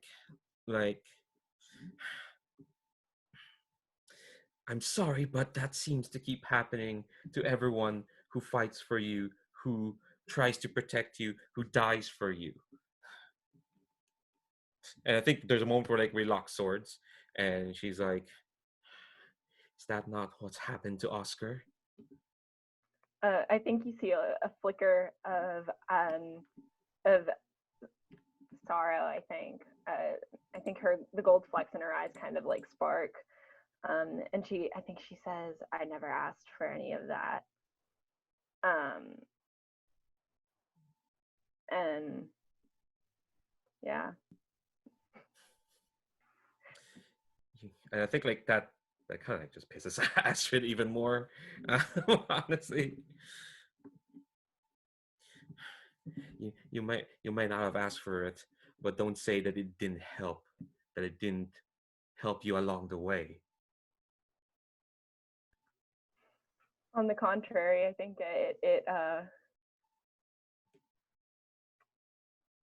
I needed to learn how to do things for myself. With everybody always protecting me, how was I supposed to do that? I think Leeria set a challenge for Astrid. Yeah. Let's see.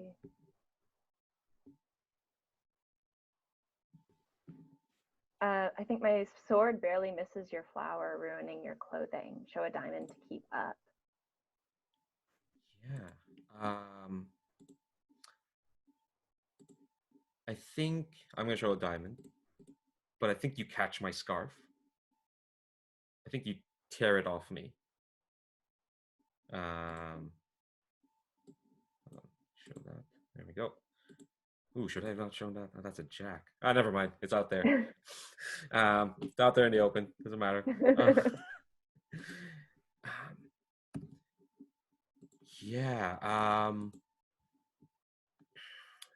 So I think yeah, you fight back. And the scarf kind of like trails away, and I forget if that hadn't already happened this in the previous duel. This probably happens a lot to Astrid.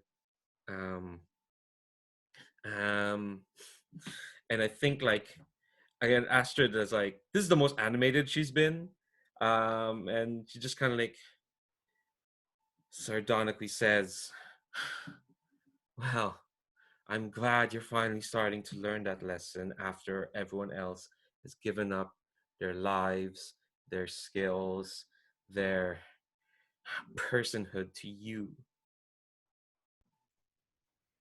I think that Leeria kind of looks at Astrid's scarf as it kind of trails away, and I think she turns back to you and says, "I think you've lost something," and then it continues to lunge.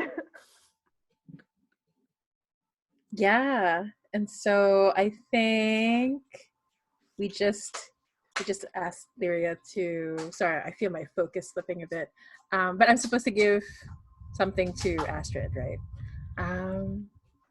Let's have a setback. Choose a setback for Leeria. Okay. Um, you know a weakness of my heart that's hidden to me. Show a spade to show me and weaken me. Okay. So yeah. I think that Lyria kind of moves closer, and I think we lock swords. And I think that she gets close and she says, "I know you think that you have died and you are dead inside and out.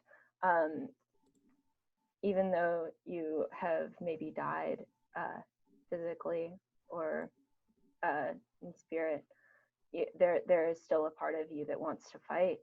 Look at how look at look at how with how much bigger you approach this battle.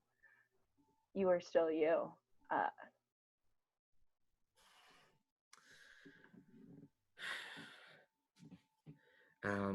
I think that you say that, and I think like yeah, Astrid's like her grip kind of like falters, and I think you see a flicker of like just fear and pain and all the negative emotions kind of like roll over her. And I think she almost kind of like feebly tries to push back, and she says, "That's that's the problem. I'm still me, despite everything else."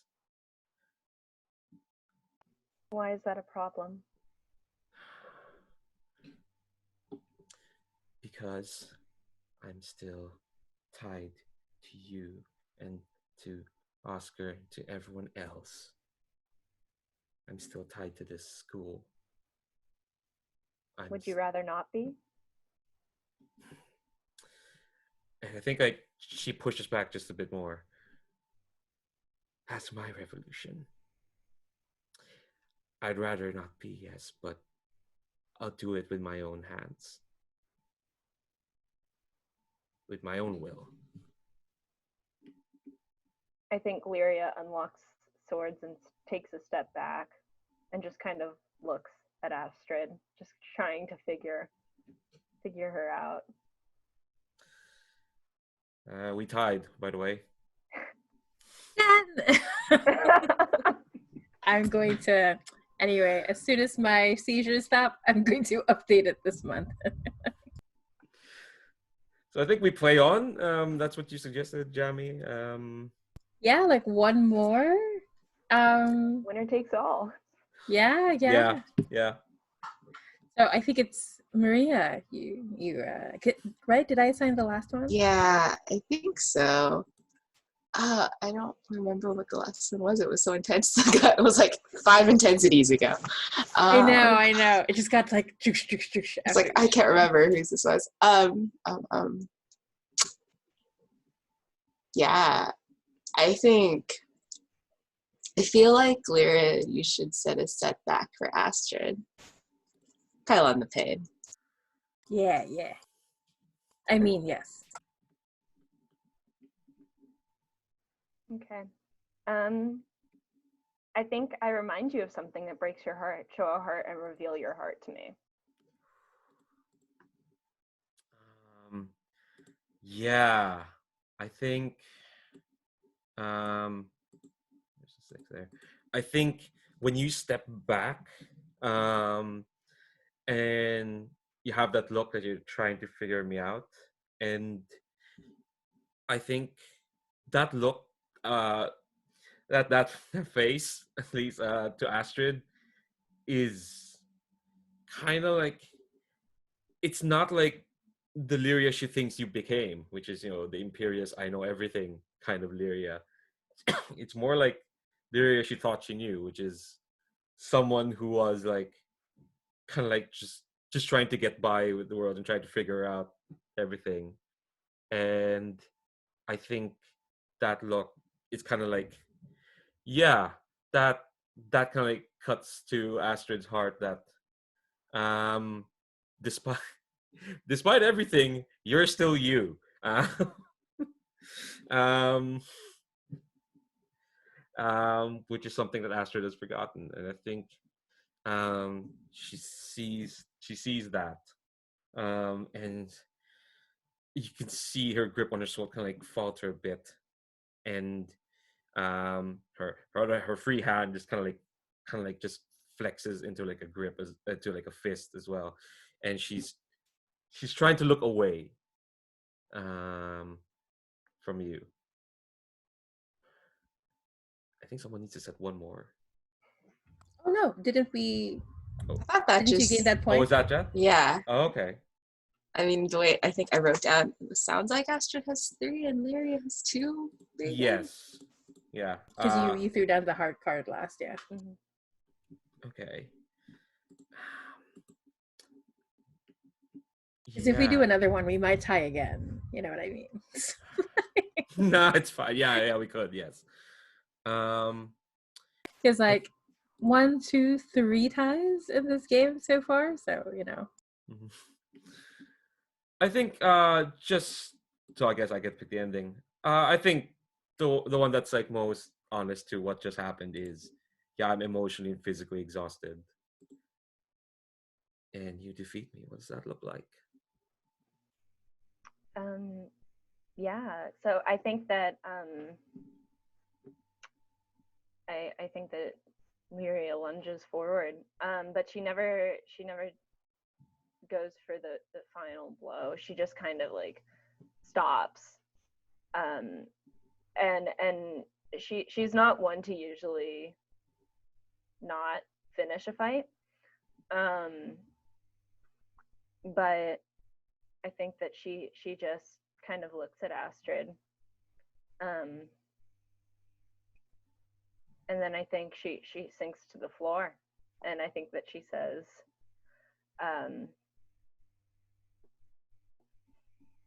I know that this is not what you wanted. Um, and then I think that she leans in for a final kiss. And then after that, she says, I will release you. And then she walks away. When she leans in for the final kiss, does she expect like a? Did she expect a response? I think she leaned in. She didn't know what she was going to be getting. I think she can she decide to dodge it, and sorry, there's a very vocal chat there. No, I think like Astrid wouldn't dodge it. I think she'd be surprised. Mm-hmm. I think like before before they can say like I released you, I think like after like just like surprise anime kiss, Astrid like eyes wide and like her cold blank demeanor is kind of like broken, and I think she just kind of like whispers like, "Miss you," you know. I hated the idea, but I still miss you. I think Leeria has a kind of half smile as she walks away.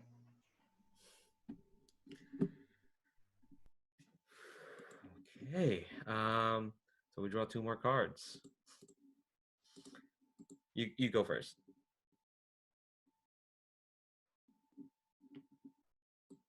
Okay. All right. Okay. So I think are we heading towards Endgame? 7. It feels appropriate. Yeah. So before we kind of go into that, Jamie, do we need to discard down to 5? Yeah. Just pick your best 5 Yeah. cards.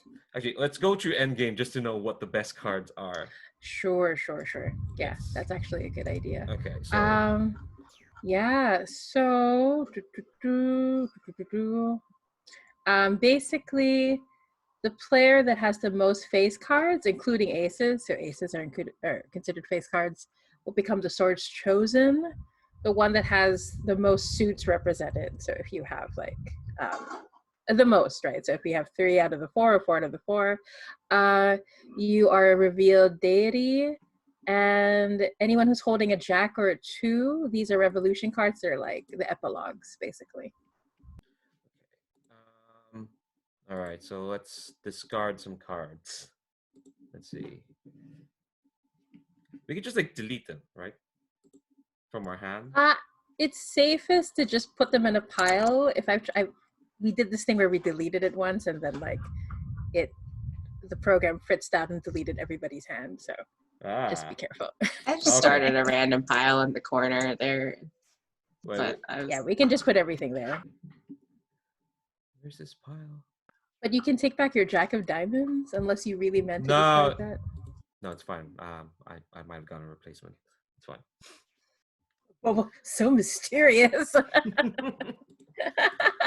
No, I'm looking at his hand and it's like, yeah, you know what? I don't know if Astrid's revolution should work considering it's very inward looking. Okay. Oh, so that's a discard pile. That 8, 12.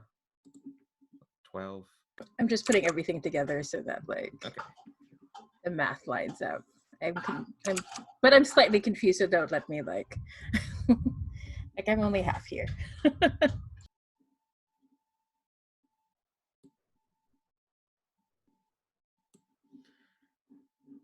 Okay, so I'm gonna read out the setup, and then we're kind of like I kind of like describe where the 4 of us are when we kind of like receive judgment, where this room is.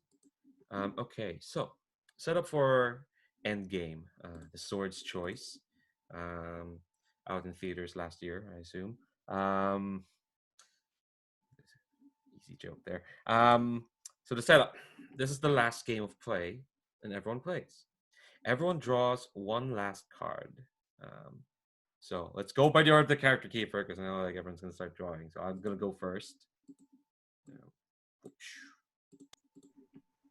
And I will go.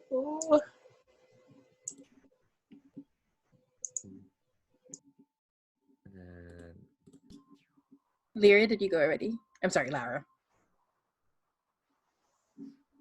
All right, I went. I'm good. Okay, I'll go last. Okay. If you choose pass 1 card from your hand to an ally, I don't know how to do. Well, I don't know how to do that here. Let's not. So yeah, that's as much as this room has been really good to us. Yeah, I don't think we can do that. Yeah, if someone really wants to, we can just say, no one else look except Leandro, like, as I pass this card, if you really want to. Okay. So I think before we go to the next step, we're just reviewing our hand. So let's describe where we are and how we doing, so to speak. So Yeah. Where do we go to meet World's End? Ooh. I feel like I'd like it to connect to that other castle that Astrid keeps seeing. Yeah, I like that. The upside down castle, right? Yeah. We have to go up there by elevator, probably. Some kind of elevator. Um, Yeah, and yeah. it's this weird anime moment where like the elevator goes up and then things shift around us. We don't feel it, but then now the castle is right side up, and so are we. Yeah. And probably this castle, because we're right side up on this end, it probably feels almost identical, almost completely identical to the castle we just left. Um, Does Astrid's watch click now though? Like, yeah, I think here finally the hour hand stays in place as the minute hand moves away. The hands are no longer equidistant to each other. I think Astrid even notices that, and she pulls out her watch. It's like, huh. Yeah, there's this like sound of a click of and I think what's different about this castle is there's this huge clock on the other side, right? Like so when your watch came close to this one, it like activated it. Yeah. Sorry, I just got totally quiet down. Yeah. Let's everyone like add a detail. Oh, add one more detail about like kind of like the room we find ourselves in. Probably facing judgment on this giant clock. Like, is there any strange objects Yeah. about or? I think there are all these like church like stained glass windows, and each one shows what happened at our duels. So like each one is dedicated to a duel.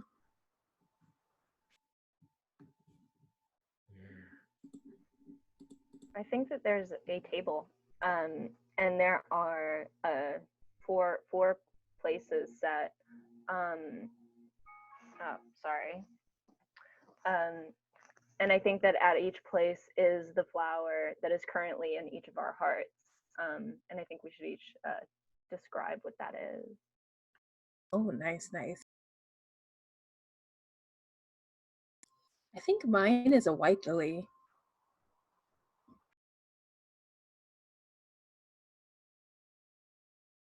I think mine's still an anemone, but it's white now.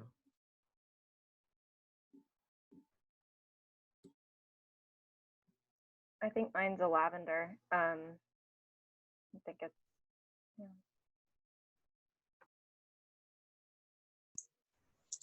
and I think mine is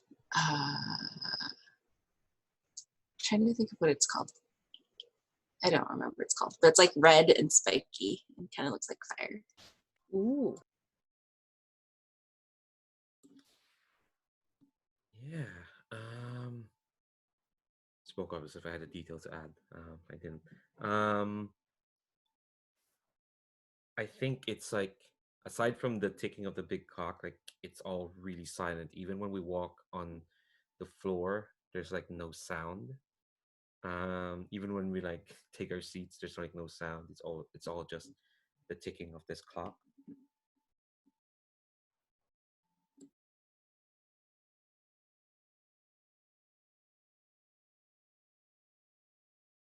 Sorry, my windows start opening and closing itself. I don't know why. Everyone add a detail. Did Maria add a detail? I didn't. I think the floor is covered in crushed petals, like the petals that have been falling in all of our duels. The floor is just covered in them, but they're crushed and sort of wilted. They look less good than normal. Nice, nice. Hell yeah. One last thing before we reveal our cards. How is everyone's character like feeling or looking at least? What's their demeanor like as they can like take their seats?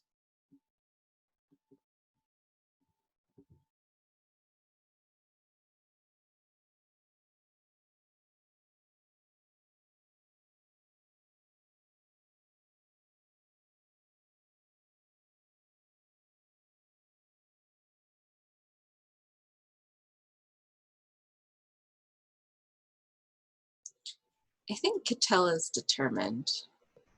I think she lost that last duel and was sort of distressed about it, but I think she's like regained some of her desire to fight.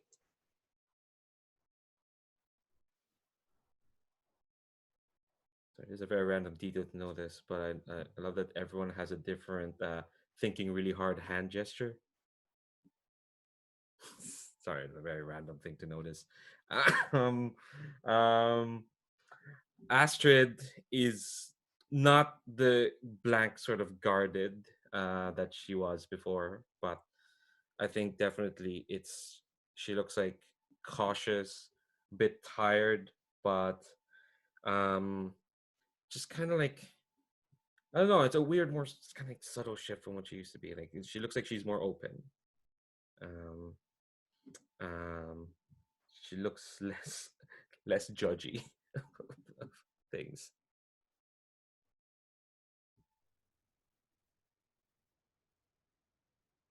Yeah, I think Oscar is looks relieved almost, like this moment is finally here and Oscar can stop fighting.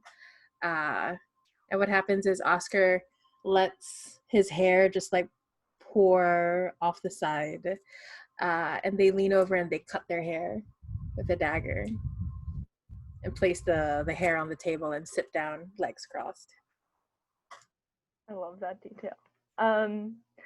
Yeah, I think that Leeria,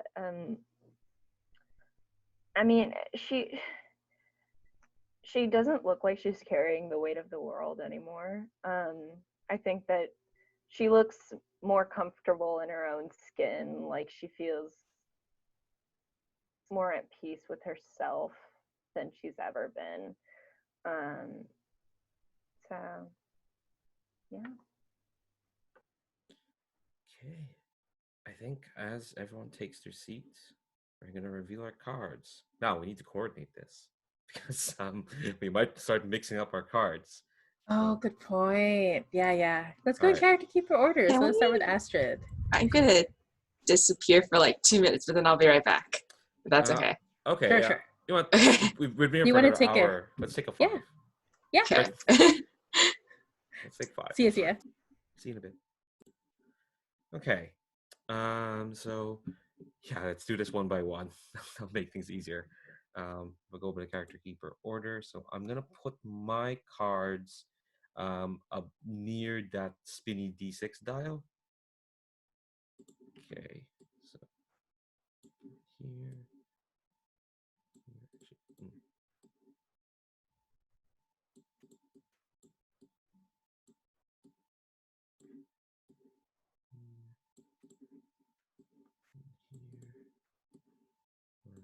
Here. All right, those are my cards, and obviously, like the characters aren't literally revealing cards like these, or maybe they are. Who knows? Maybe there's a deck on this table that's just dealing out cards to them. Nice. Okay. Okay, I guess it's my turn to put my card somewhere. Wait, no, I'm not next. Laura's next. Yeah. All right. I think I'll go like right above, right there.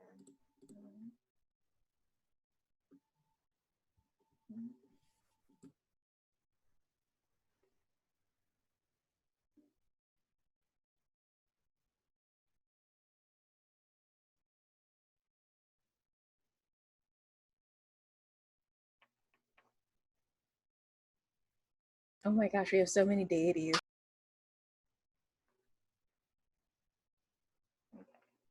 There we go.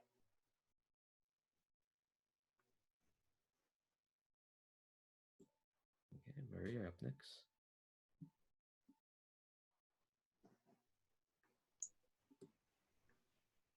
All right. I'm just gonna, don't know what happens if I click and other people are clicking. Sorry. Yeah. All right. I will put mine somewhere, probably next to that.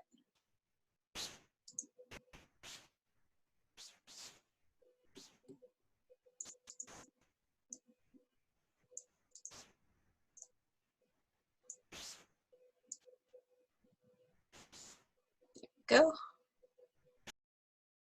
Okay.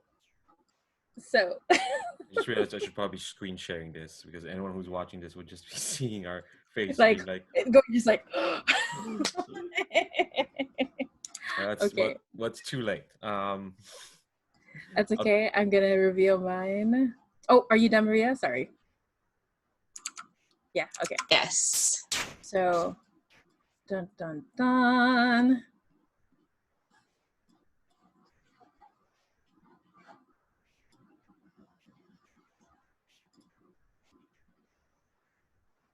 So Okay, I think I'm gonna screen share this so everyone can see. Do you get one more card, Jamie? Or oh yeah, but I discarded it down. So okay. yeah. Oh, should we have discarded? Okay. No, it's fine, because we'll just take the 5 highest. It's totally cool. Okay, all right. So let me move this because I can see. Okay, so just for anyone who's watching, Astrid's pile is here next to the D6. Leeria's pile is here above Astrid, is of course. Katell's pile is here, and Oscar's pile is here. Just realized I have to go back to the PDF, so I'm going to stop screen sharing so what these folks have seen. Right. Remember, folks, you can pause to like note these down, just to be sure. I also don't mind reading it, but yeah. Yeah. Okay. Sorry, I just moved to the PDF. If you don't mind, I can read. No this. worries. It's cool. It's cool. All right. So, find the player with the most face cards, including aces. This player is the sword's chosen. In case of a tie, go by highest card. So, yeah, I think. So close. Yeah, but no. If Katell discards that 9, she wins. She's the sword's chosen. Oh, but I have kings and aces though. Oh yeah. Oh yeah. I have 2 kings and an ace, so Wait. it beats 1, 2, the jack. 3, 4. 1, 2.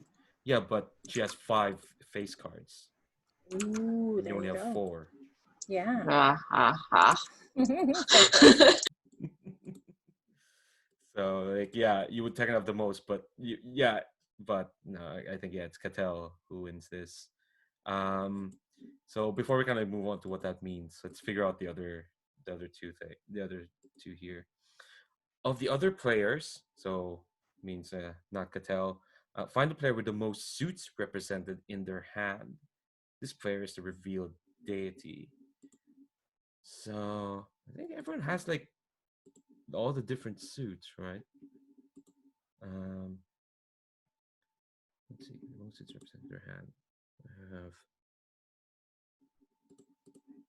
So how would you count this, Jamie? I'm immediately going to go to you. Oh, yeah, no worries. As long as we have a heart, a spade, a diamond, a club, right?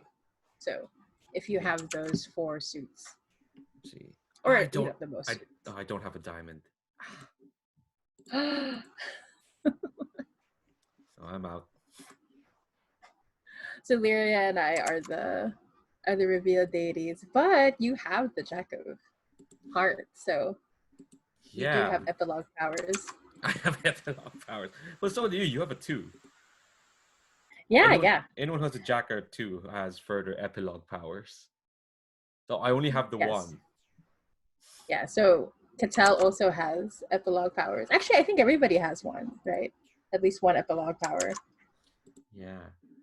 All right. So now that we have kind of all that out in the open, let's how do we know that Katell is the sword's chosen? As we all kind of like sit here and wait to be judged by the world's end. Like I think I kind of want to defer to Maria for this. Like how do we know unequivocally that Katell has won? I feel like we're just sitting there and there's just this gradual change that starts to happen where the grayness of Katell's uniform starts to acquire the colors of the flowers in front of us. Like it starts to get the red from mine, a little bit of purple from the lavender, like some white from the lily, and the other one that I can't remember, the red anemone, I think. Is that what it was? It's white. So like white now. So I think it just like starts leaching into the grayness, and like the petals on the floor below her look like they're unwilting, kind of like regaining some life. So it's just like this aura of color springing around this formerly very gray person. So I guess that answers the question. Oh, I guess we can still further answer the question. What is the nature of your transformation? Like, is it just that?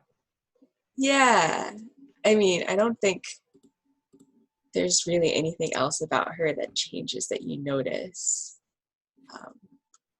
And I feel like she barely notices it too. So I think like as everyone kind of like notices like, or like just kind of feels and knows that Katell is the sword's chosen. I think what happens is, yeah, your revolution starts to spill into the world. How does your revolution change the world?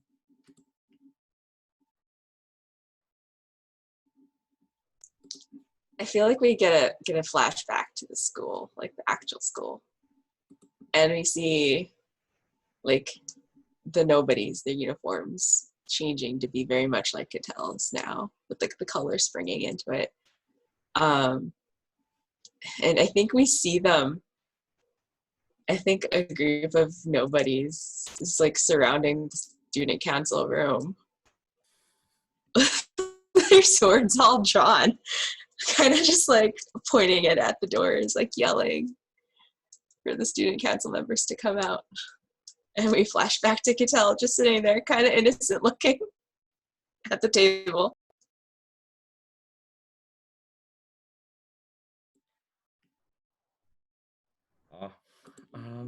And the last question. And anyone can ask for further details. I'll ask I'm asking the main ones, but if anyone has any questions for the swords chosen. But how is the one you love changed for the better? Oh no, who do I love? That's my favorite reveal from that question. Oh no, this is a hard question. It's fine to love yourself. It's fine. Yeah, who does that in these games? I think just somehow, despite all things, it's probably Oscar. Like, yes. And I think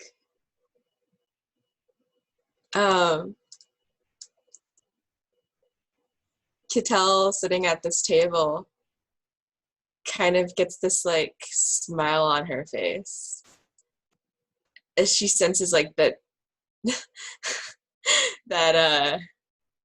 that things are happening at school and that she's been chosen here at this table. She looks at Oscar and just like smiles and pushes her flower. Like I'm imagining it's like in some sort of a container, and she pushes it over. And I think basically she's willing the flower, the fire of the flower, to like find its way into Oscar's heart. Like, yeah, and I think Oscar picks it up, and her hair just starts growing, but it turns into the same flaming red as the flower. Anyone have any more details you want to ask of Katell of this transformation of the nature of the revolution? If not, I move on. And yeah, other players answer by show of hands. Which of us witnessed the transformation? And yeah, just show of hands. So can all see each other.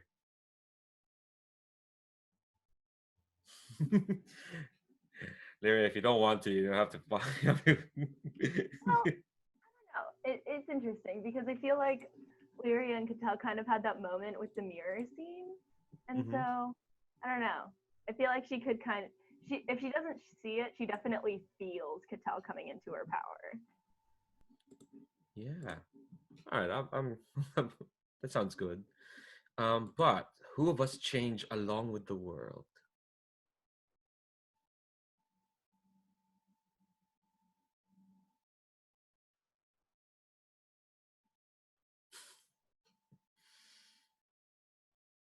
Like Oscar is just like unhesitant. Yeah, no, I'm changing. That Oh love is yeah, changing me. yeah, that's what I was thinking. That love has changed me. And removing the student council that Oscar was so trapped by is definitely going to change Oscar. Yeah. You know the two fuddy duddies over here, like, we change. Yeah, Yeah. I don't know. No, I don't know that Leeria changes. Yeah, Astrid definitely doesn't. She she considers herself beyond the student council, so this is only gonna help. And the last one is, who of us still loves someone?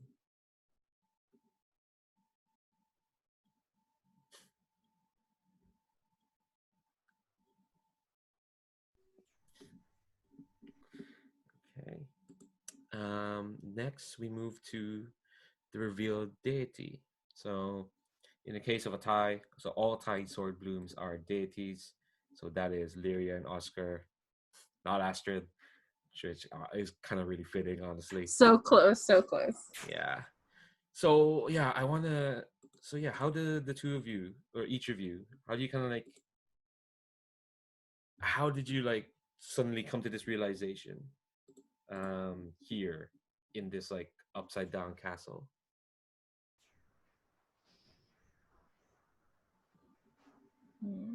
Yeah, I think for Oscar it was um I think Oscar looks up and realizes that these windows, these stained glass windows, just go on forever and ever. And Oscar realizes that she's been fighting for a long, long time. But she's ready to stop fighting now. Yeah, I don't know. I feel like a part of Leeria always knew that she was kind of above all of this. um, but I think that she had maybe forgotten. And then I think being in this castle, being in this place with these specific people, I think that brought everything back to her. And I think that, yeah, that's how she came to that conclusion. Yeah. So I think that kind of answers the first question, which is, did you know you were a deity all along, or had you forgotten? Um, Amazing. So you got to each of you gets to choose one out of these three options. You can either return to being a student and dream with school grounds, and you answer the question, what remains eerily the same, or you could ascend and leave behind this strange place, and answer what drastically changes about this school, or you can fall in love truly and leave behind your divinity, and answer who do you love. So turn whoever has like an answer can just go. Yeah, I think with Oscar it's obvious. I did not think this was gonna happen, but yeah, I think I'm going to choose to fall in love truly. I think all this play with Katell and pretending like it falls away. I think it's because Oscar goes up and calls her by her name for the first time, and uh, and I think Oscar will go down on one knee and offer the rose. Like there's a rose that like appeared in the palm of a hand, and it's this beautiful peach light color. And Oscar looks up at Katell and says, "You were right." you did prove me wrong.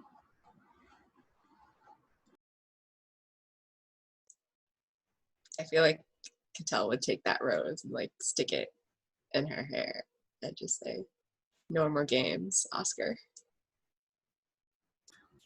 No, I'm very tired of all the games. I think there's only enough space in my heart for the truth now.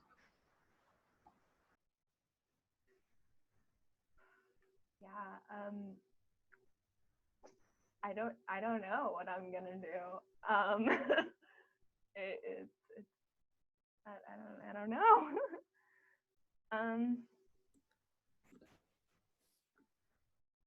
What do you think? Like, how would Leeria react to like just suddenly knowing that she had this divinity in her?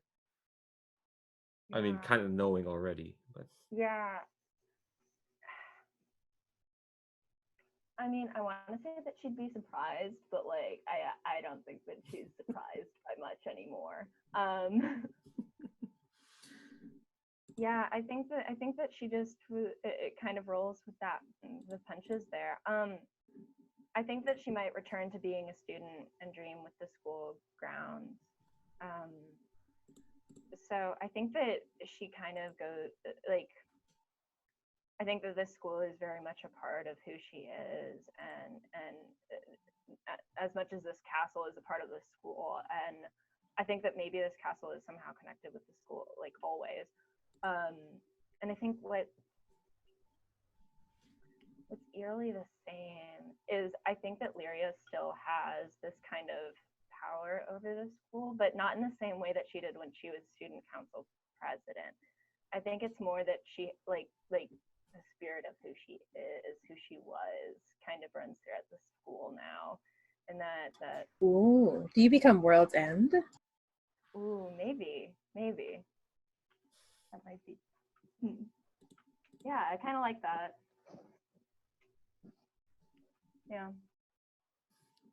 that's really cool. And so for the swords chosen, you answer this question: do you leave the deity be? Guessing you don't leave Oscar be, so you'll probably only mean the New World's End. Or do you compromise or support them? I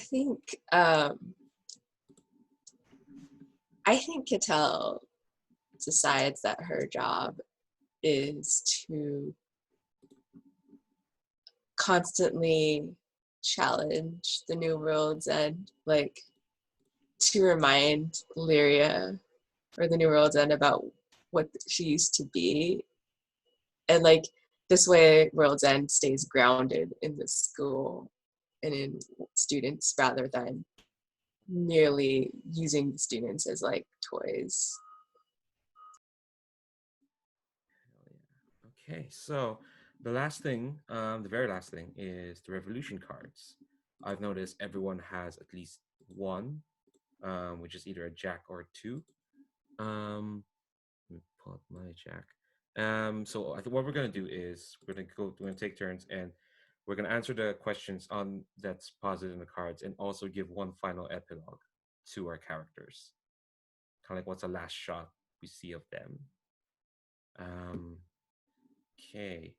I guess we'll go by character keeper order, and Yeah. yeah, because we uh, there's been no room to say what happened to Astrid. Um, oh yeah, well, look, someone had to lose. Um, she's used to losing. Um, yeah, I think. Yeah, I think everyone else, like, ascends or, finds the new role in the school. I think while that was happening in the room with the clock at World's End, I think there's just like a moment where like everyone's kind of like, oh my gosh, we're finding out these sort of things. And when they kind of like turn to see like where Astrid is, she's just not there. She's just, gone. Um, and I mean, the mystics are kind of like a thing, but there's not really such thing as like a proper like ghost of this school. So I think, yeah, she kind of just becomes a rumor or like a mystery, or just the only people who knew she ever was in this school was probably just the three of you. And I think she's people try to find her, but like she's the only thing that exists of her left are like memories of her. At least maybe there's a chance. Um, so I'll answer the question, which I have the Jack of Hearts. Someone appears calling themselves the Sword Bride. Who do they choose to be their savior?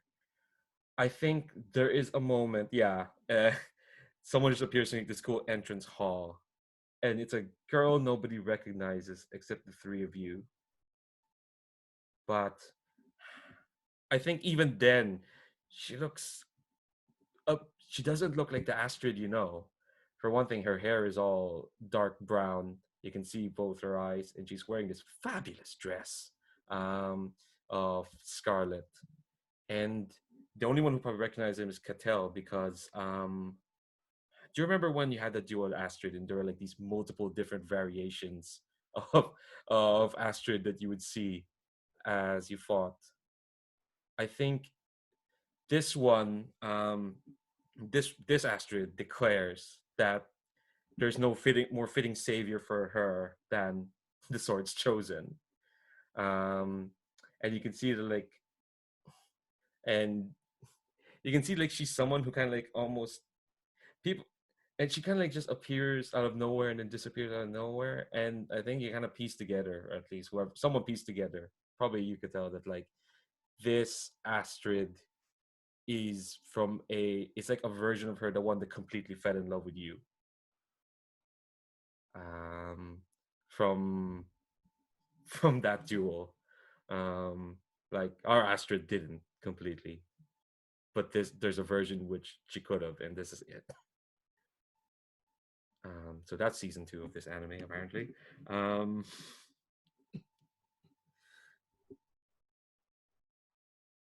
Yeah, do you have competition? I mean, Katell does have 2 hands. Anyway, let's move on. Oscar is also open to polyamory. That's fine. Oscar is not selfish.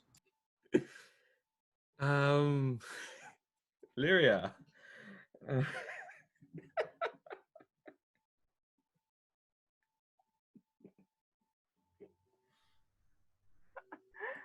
Yeah. Let's see here. I have the Two of Clubs. Okay, yeah. So I think that Leeria does take her place as the new World's End. And I think she makes her home in this kind of upside down castle.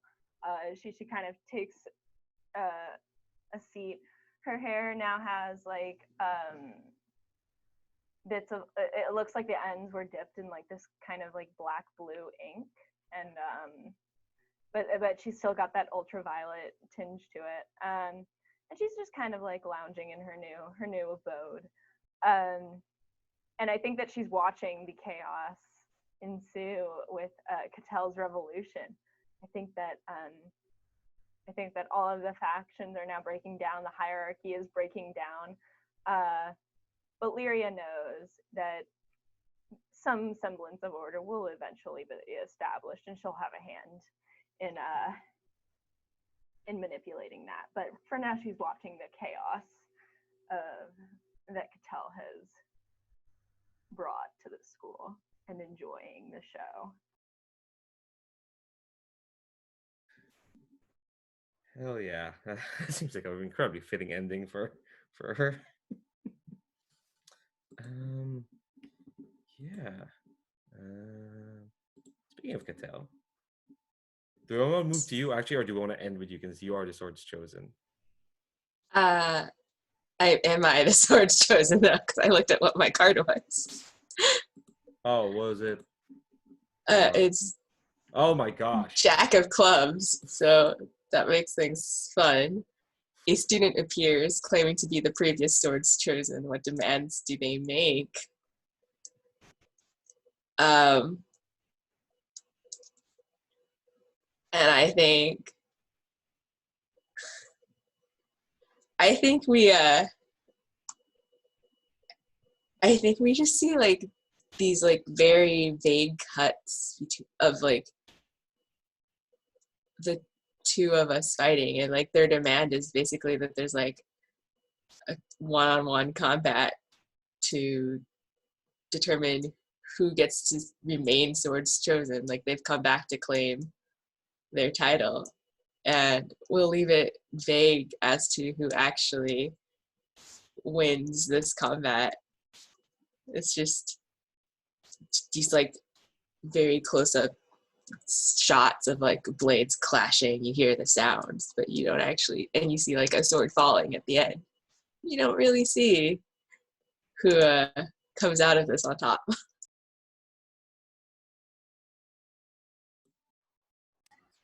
Oh my gosh. And the one I have is the Two of Hearts. And the question is, true love blooms between two or more people. What awaits them when they leave the school? So I think I want to ask, like, Katell, would you leave the school?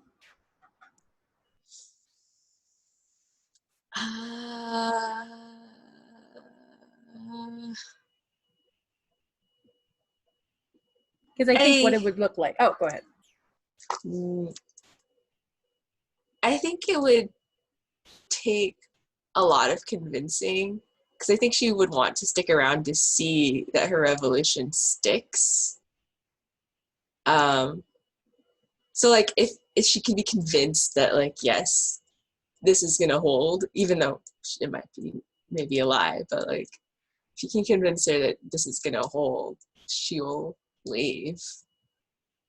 Yeah, I think what it looks like is Oscar shows up now with long red hair, and I think wearing a pink uniform instead of a blue one. Oscar like will sit at the table, remember himself, and sit on the chair instead like a proper person, and then say, "My love, your revolution is strong, as strong as your heart was, and as strong as your heart always will be. But there's a world outside, past this school,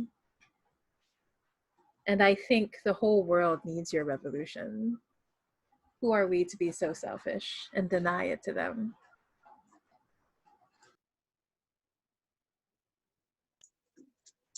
Yeah. I think you probably see a shot of Katell like grabbing Oscar's hand and squeezing it, and then maybe another one. We're just gonna go with this like montage shot thing now of like sword sliding into a sheath that's on her back, like, you know, time to go on an adventure. Well, maybe, yeah. So we don't know if there's another swordster there, but she'd go with Oscar. Yeah. I think Oscar is going to like look towards the back. So, are you coming? Like talking towards Astrid, this other Astrid.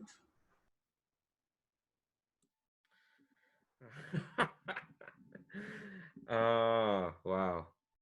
I almost kind of like want to end it there. You returned towards other Astrid, but it looks like Oscar's beckoning towards the camera. I like that. Yeah, facing towards That the mystery.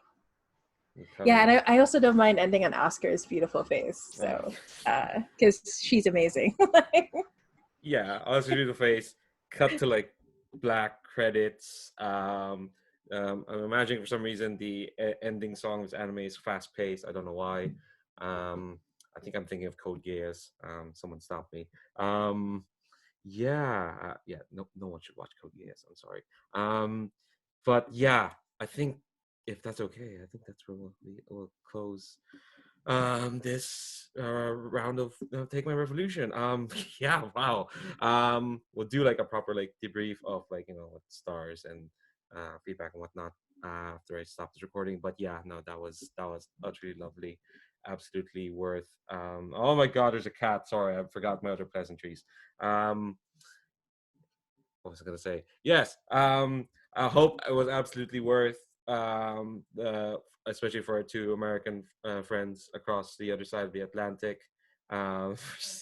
this time, like I know for Jamie yourself, it's only afternoon there, or evening ish now at this Yeah, point. it just turned. It's 8:40 something. So yeah. Yeah, and it's lunchtime where I am. But yeah, hope everyone had like a ridiculous amount of fun because I certainly did. That was lovely, and tense and heartbreaking and beautiful and just oh god. All the emotions. Yeah, all right, we'll have a proper debrief of emotions. I'm gonna stop this recording. Anyone wants to check out Jamie's games like this and or any other Firebrand stuff, they'll be linked down below. I put up a collection.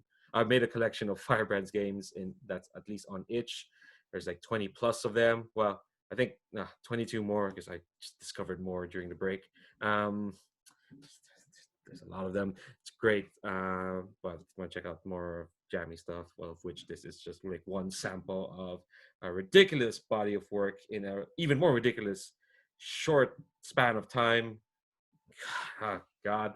I've slowed down. It's just one game a month now. It used to be 3. Wow. Wow, you're only at Grant Howitt levels of putting out a game. Wow. That's amazing. Anyway, all right, I'm gonna stop this recording. Yeah, goodbye, YouTube.